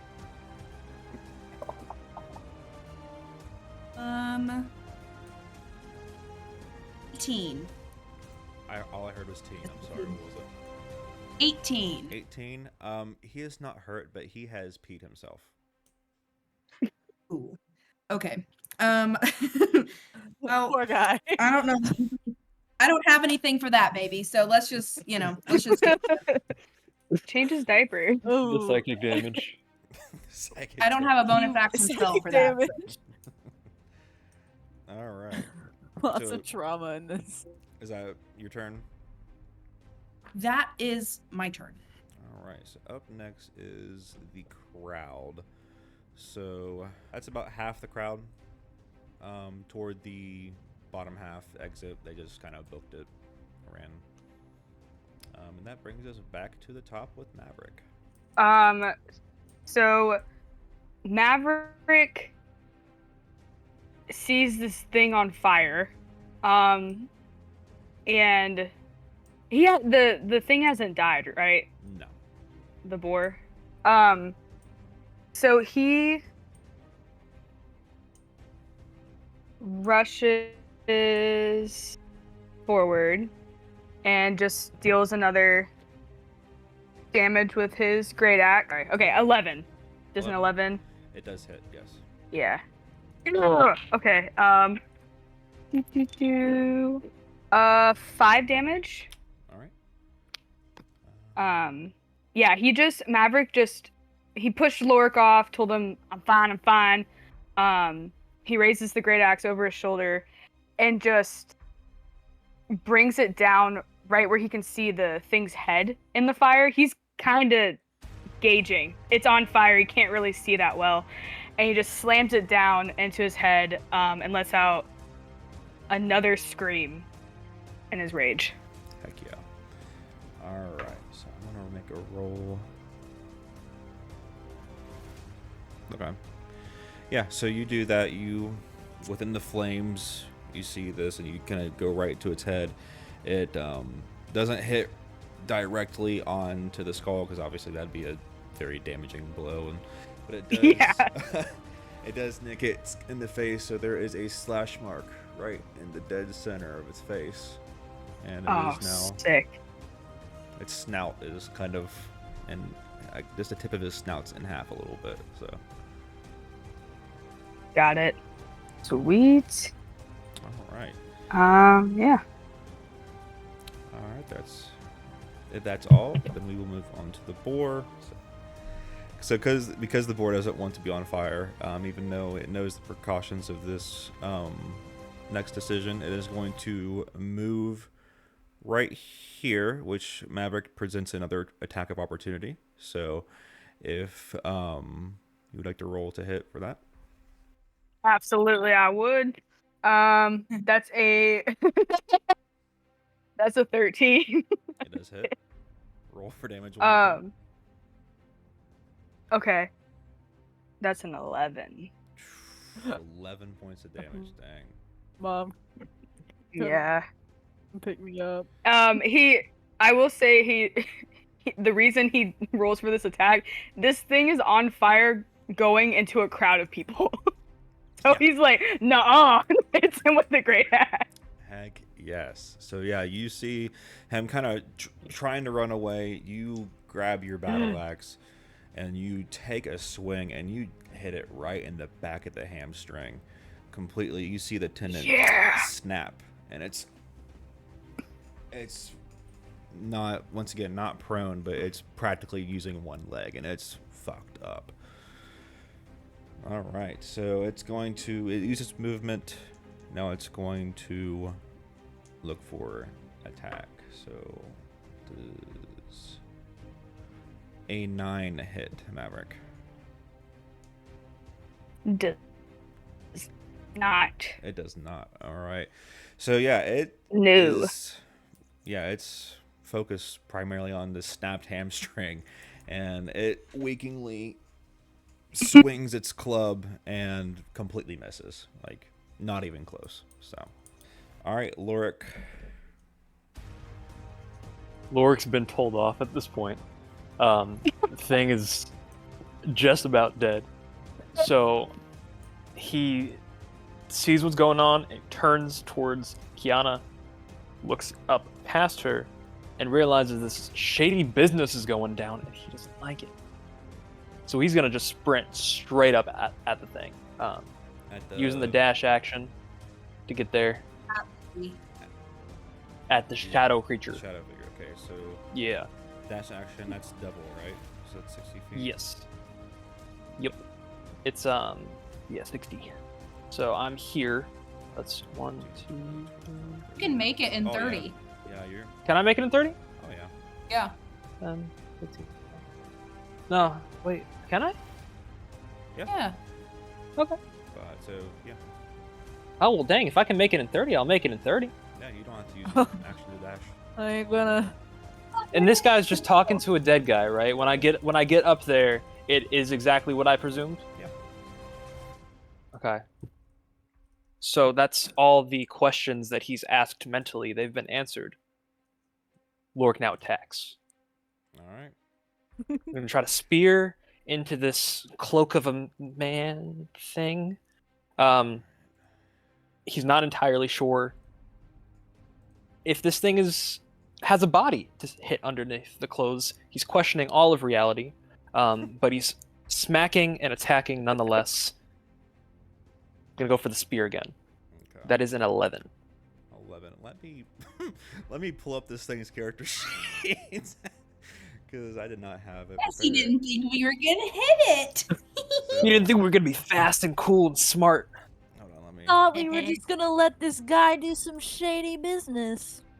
I split up. You take this side. You take this side. This is my NFL We draft are- of D&D players. we are We leave no efficient stone killing unturned. Yeah. God, And what's we're protecting what's political the- assets. shit you on our pay no watch. mind, man behind the Yeah. All right, what did That was I- crazy.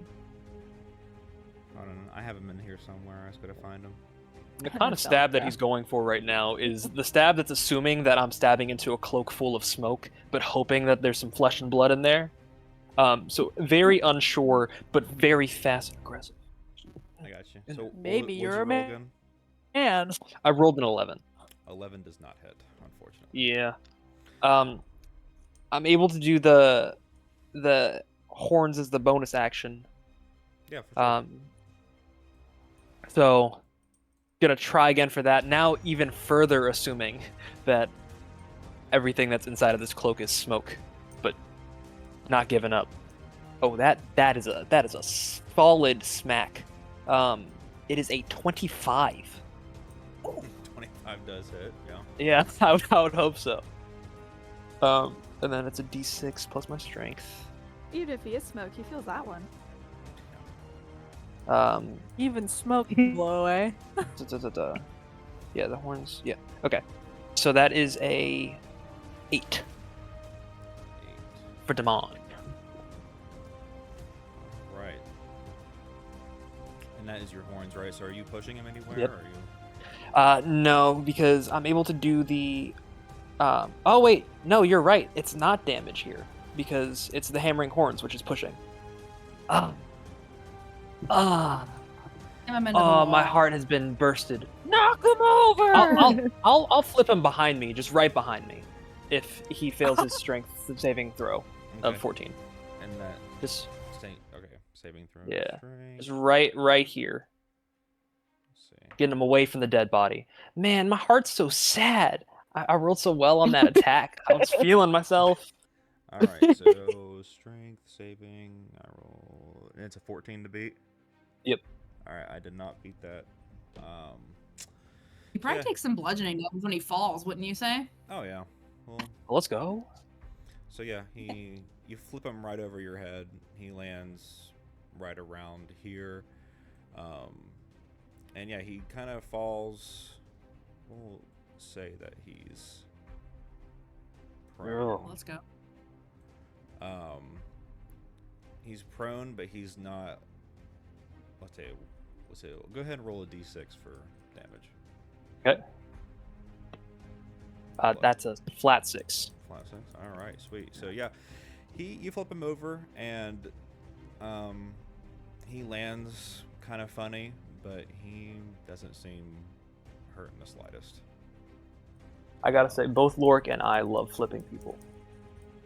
There's an adrenaline rush that comes with it. I like the idea. It's like he didn't get to hit the guy, so he's like, maybe you are smoke. Maybe. Nope. So you don't see smoke whenever he hits the ground, but you do see some sparks. Ooh. Ooh. Oh. Reality is but a construct in Lorik's mind, and it's crumbling. All right. So Only thing that's grounding me is left. Right. I Left don't know and that right. people can do that. Not right, just left. Just left. Just left. All right. Is that your turn? Yep, that's all for me. All right. So Lorik, or not Lorik, sorry, Bart. Round 2, baby. I'm gonna do it again with my bow. Heck yeah.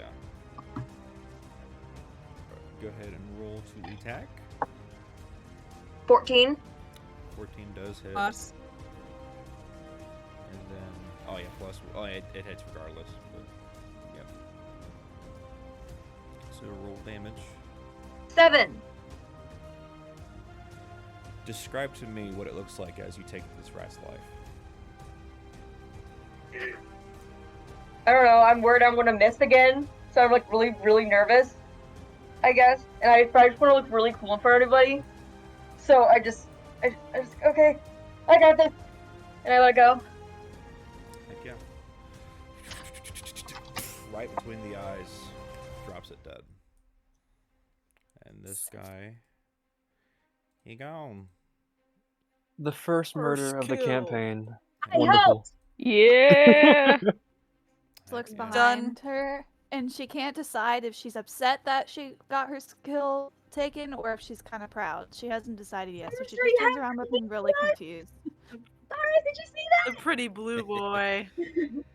Pretty blue boy. Would you like to move anywhere using another bardic inspiration or anything like that? It's up to you. that? I don't know.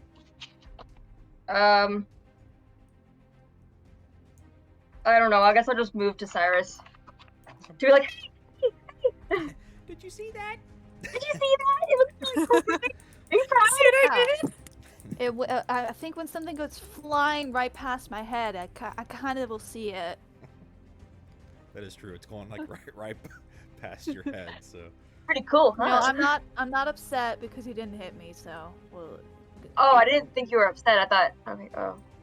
Good job. all right. So that brings us to Cyrus. Oh, what's Cyrus gonna do? She's right there. Is it gonna? I kind of want her to kick him, but I don't want it to take movement or anything. Can she just kick it? I'll allow it. Sure. She just kind of gives a little kick, and she just kind of grumbles underneath her Object breath. interaction. Just kind of grumbles under her breath, like, How hard are you kicking this rat? not very hard. Just kind of like a little like I'm mad sort of thing. Like I don't want her to kill him. You kick it and it falls into these bushes. Oh, thank you. Oh. Anyways, It goes over there. it goes over there. Okay, so this boar guy, he's still up, right? Yeah. Okay. He's pretty Can effed I? up, though. Okay, so he's hurting. Let's see. So Cyrus is going to make her way over. She's gonna be right here, and she's gonna use her rapier. No, she wants to use her. She wants to use her glaive. So I need to roll to hit. Oof. Okay, that's probably not gonna work. Oh wait. 12? 12 does hit. Yeah. Oh, okay. Oof. Okay. Looks like it's only 2. Only 2? Okay. Mm-hmm. Let's see. And this was your rapier, right?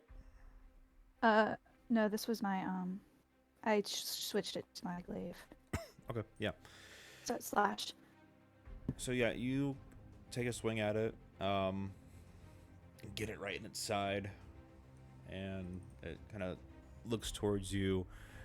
It's kind of like super paranoid, you can tell, because it's in between you and Maverick, and it's just surrounded by people that are just effing it up. She should have had advantage. They were flanking. Sorry. It's fine.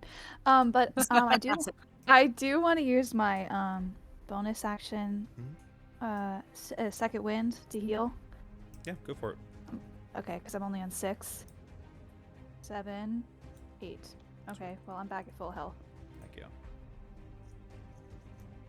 All right, sweet. So yeah, you hit it in its side, and it's completely paranoid, kind of almost in the frightened state, surrounded by you and Maverick. It's pretty scared. Ooh.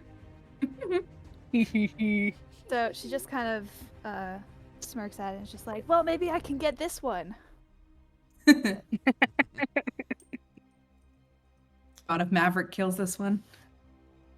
Oh, Cyrus will be really upset. Maverick's afraid of 2 things right now.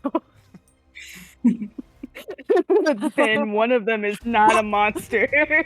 Oh yeah, he's kind of scared of Cyrus too. He's like, oh shit. Especially with her just laughing like a psychopath every time she hits someone. Rage. Alright, so now it's the hooded guy. He's gonna use his action to stand back up. And He only needs to use his movement. oh, really? Okay. Ah. Cool. Is that the whole movement? 5 guys. I think it's only half movement. Okay. Regardless, he very quickly, before anyone can kind of comprehend what's going on, tucks the scroll away that he had, and that boy vanishes into the wilderness.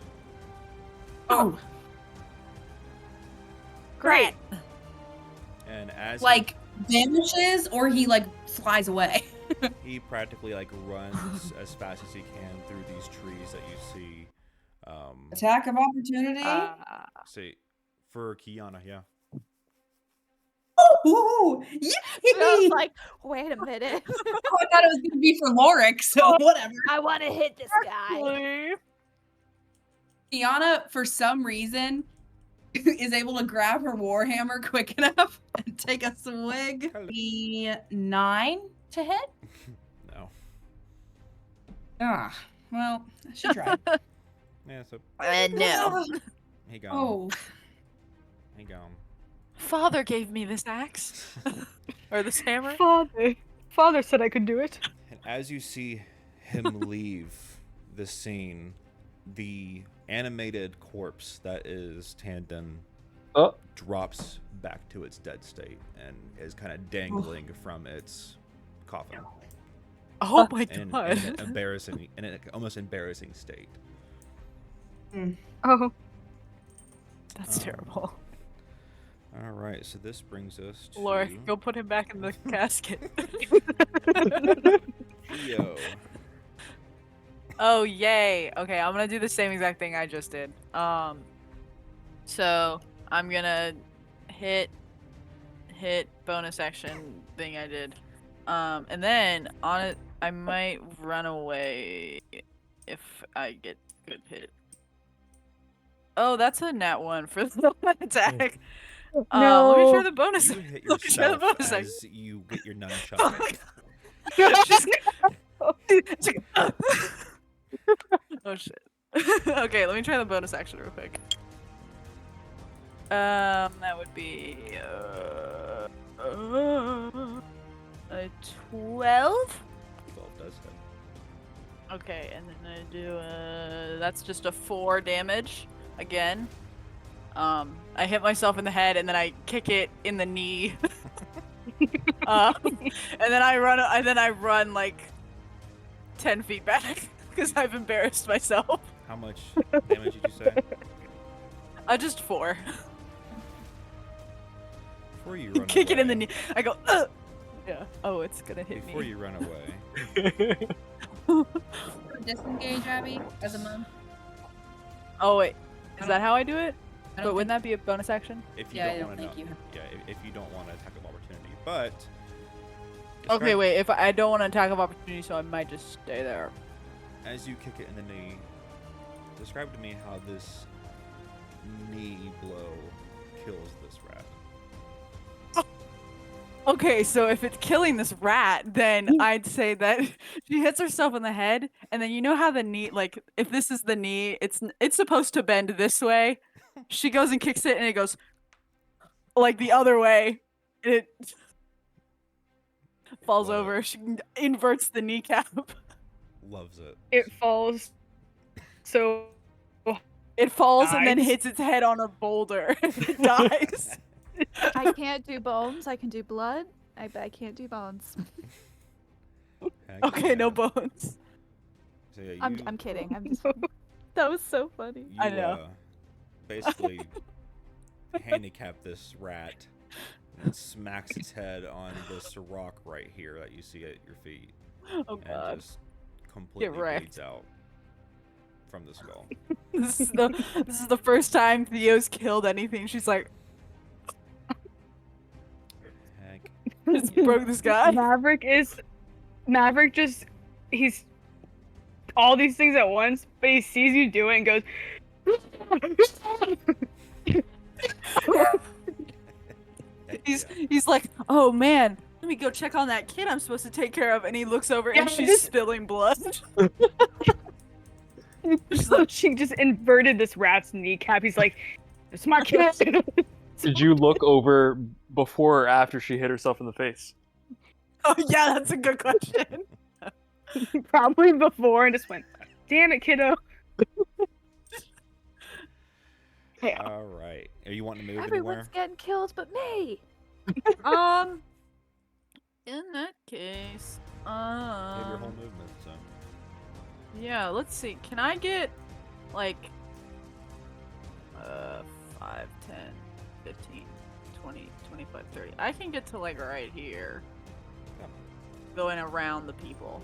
So I'll get here. Warm your hands by the fire. Yeah, I'm like All right, sweet. I roast a marshmallow that I stole somehow from the party. The favors. Yeah. All right, Kiana.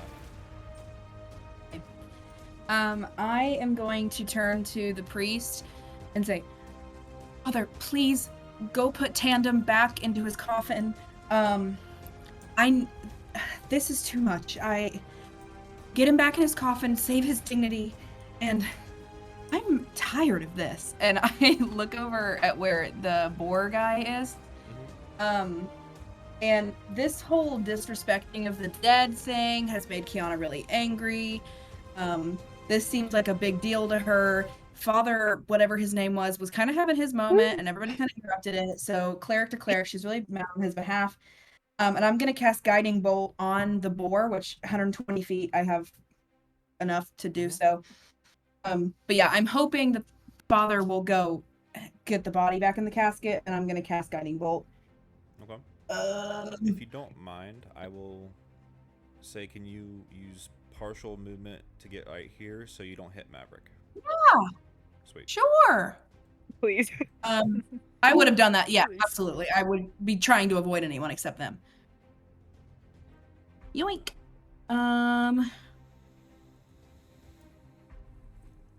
13 to hit. Would you say 13? 14. Yep, that hits. Great.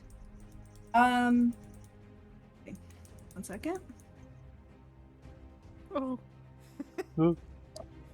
I moved some civilians. Oh. Move them back. Sorry. Rustling. I'm gonna shuffle them around. How does 17 points of damage sound? How would you like to do this? Jeez. So, as I said, this is so upsetting to Kiana because where she's from, every time she does her little cleric thing, everybody stops and pays attention and no one misbehaves.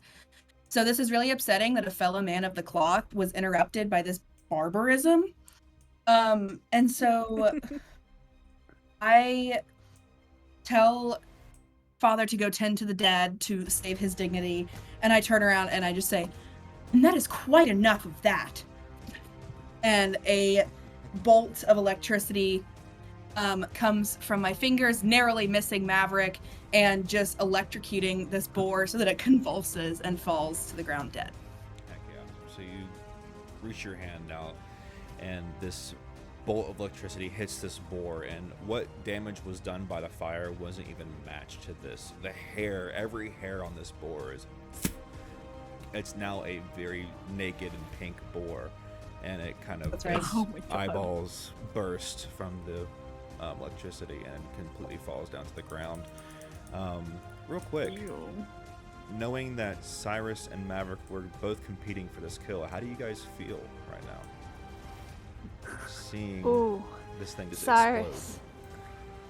Cyrus looks up in just pure fury in her eyes. Like her eyes like flame up a bit, and they kind of light up like a brighter red. She doesn't say anything. She's just like shaking with rage. As soon as the kill happens, Kiana is immediately embarrassed. She's like, oh, that was not very ladylike. Maverick is just like, a bolt of electricity just whizzed past him, but he's coming off the high of seeing like Theo get a kill, so he's mid like holding the axe. Yeah, Theo, what the fuck? Just as it whizzes past him, and he turns and just goes, like turns away, and just like drops his weapons and gets on his knees and goes, and just starts dry heaving into the ground. Because Maverick has not had to partake in any of this for years. It's been. Is it dry heaving? He ate 2 chickens. Maverick throws up the 2 chickens he ate. Just turns back, but remembers that Cyrus is behind him, and he's like, "Hold on, this isn't that cool." So he like pretends like he doesn't, and looks at her and goes, and just like it's trying to hold himself together. And for my bonus action, Okay, go for it. That was not chill. I am not for done. my sorry, for my second attack, no, just kidding. For my bonus action, I'm gonna, seeing Maverick fall to the ground heaving, I'm gonna cast Healing Word as a bonus action. Let me see how much you get back. Oh no, he is ill. Oh, help him! His tummy's hurting.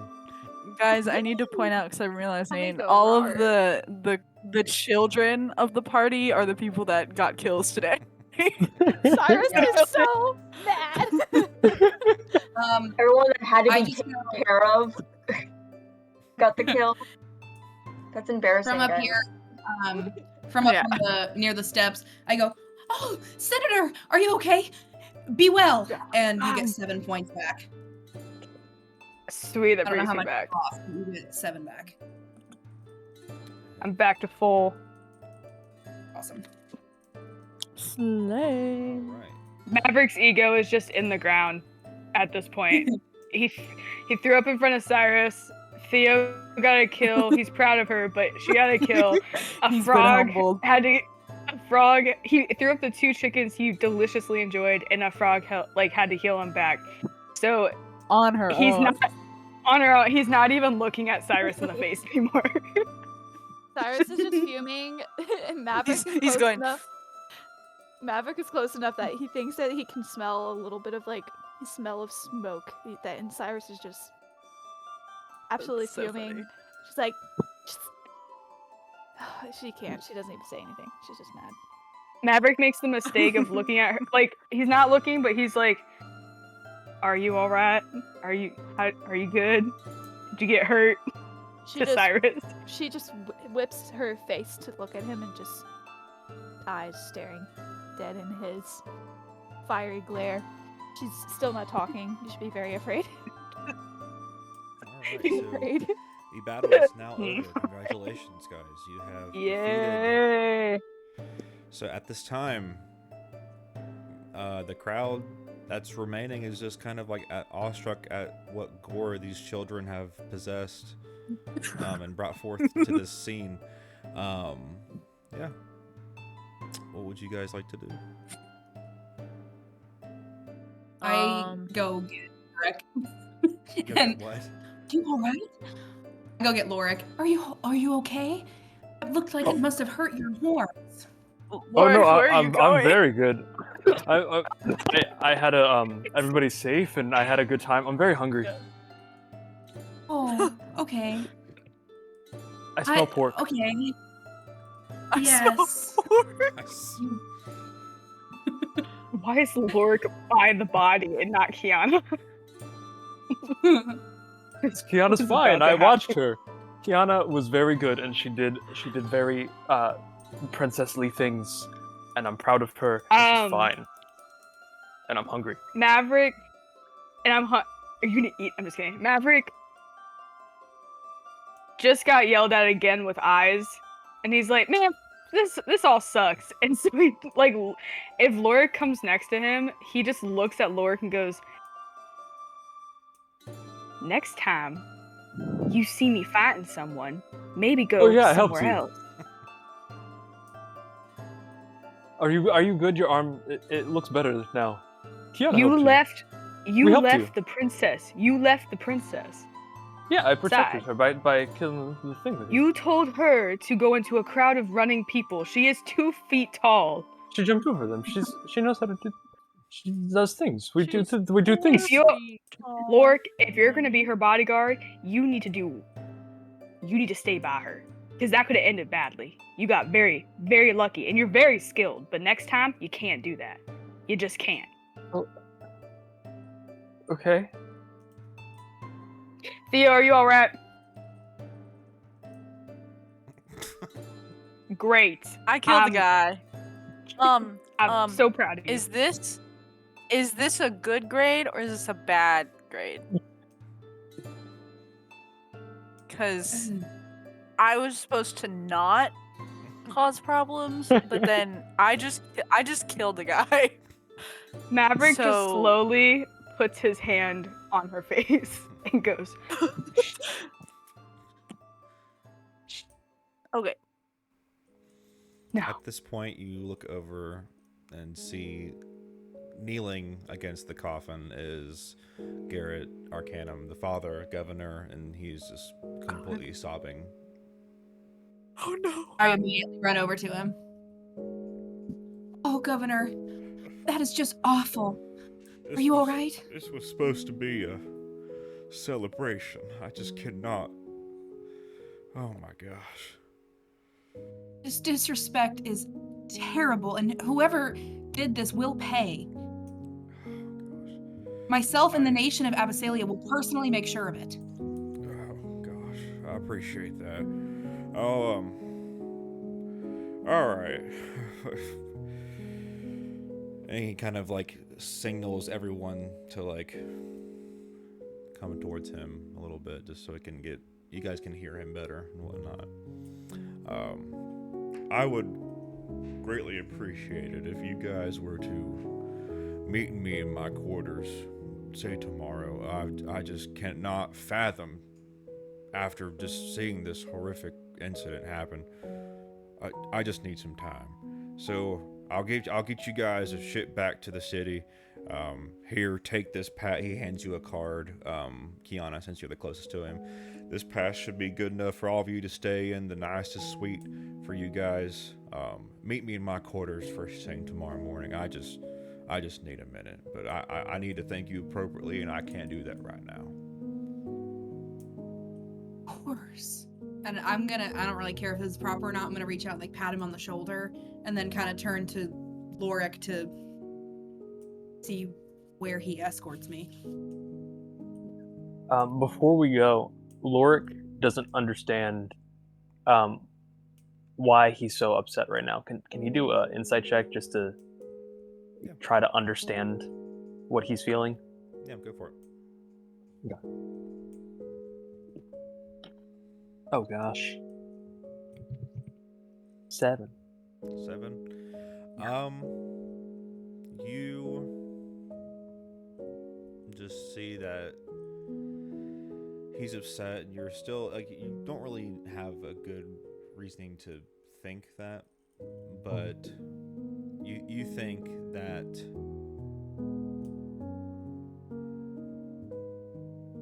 it's just how he is. There's no indications. I mean, you have a slight thought process of maybe it's because the battle took place, but other than that, you just kind of like, I don't understand it, but I can see he's upset. With that, I will escort Kiana just back a few steps and wait for whatever else the combatants do. People have shown themselves to be awesome, cool. Cyrus kind of grabs Bart's face really firmly and just kind of does like, this, like looking at Bart's face, making sure he's not hurt, and then she's satisfied that he's fine, and then just leaves it at that and starts to lead him. Sorry, I cut off there. Lead him away. Touch my face.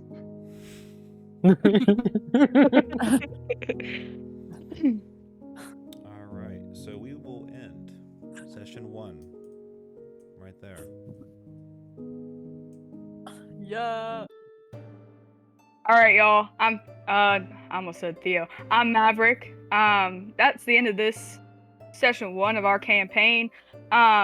Before you go, make sure you smash that like button, subscribe to the channel, turn on notifications and alerts, and I would just like to make a shout out. All right, this guy wanted me to read this ad for him. I ate 2 of his chickens. All right. He can't write that well, so I'm just gonna go ahead. I think his name was Jeremy. Jeremy's Chicken Shack, right down there, yonder. A+ chickens. My kid could only eat 1 leg, but it was A+. It was seasoned like it was seasoned with water, and that's what you want in a chicken, all right? He'll kill it right in front of you. It's A+ service, okay, y'all? It was a gold coin for 2 chickens, and I got to watch them die. Make sure you smash that like button. See y'all next week.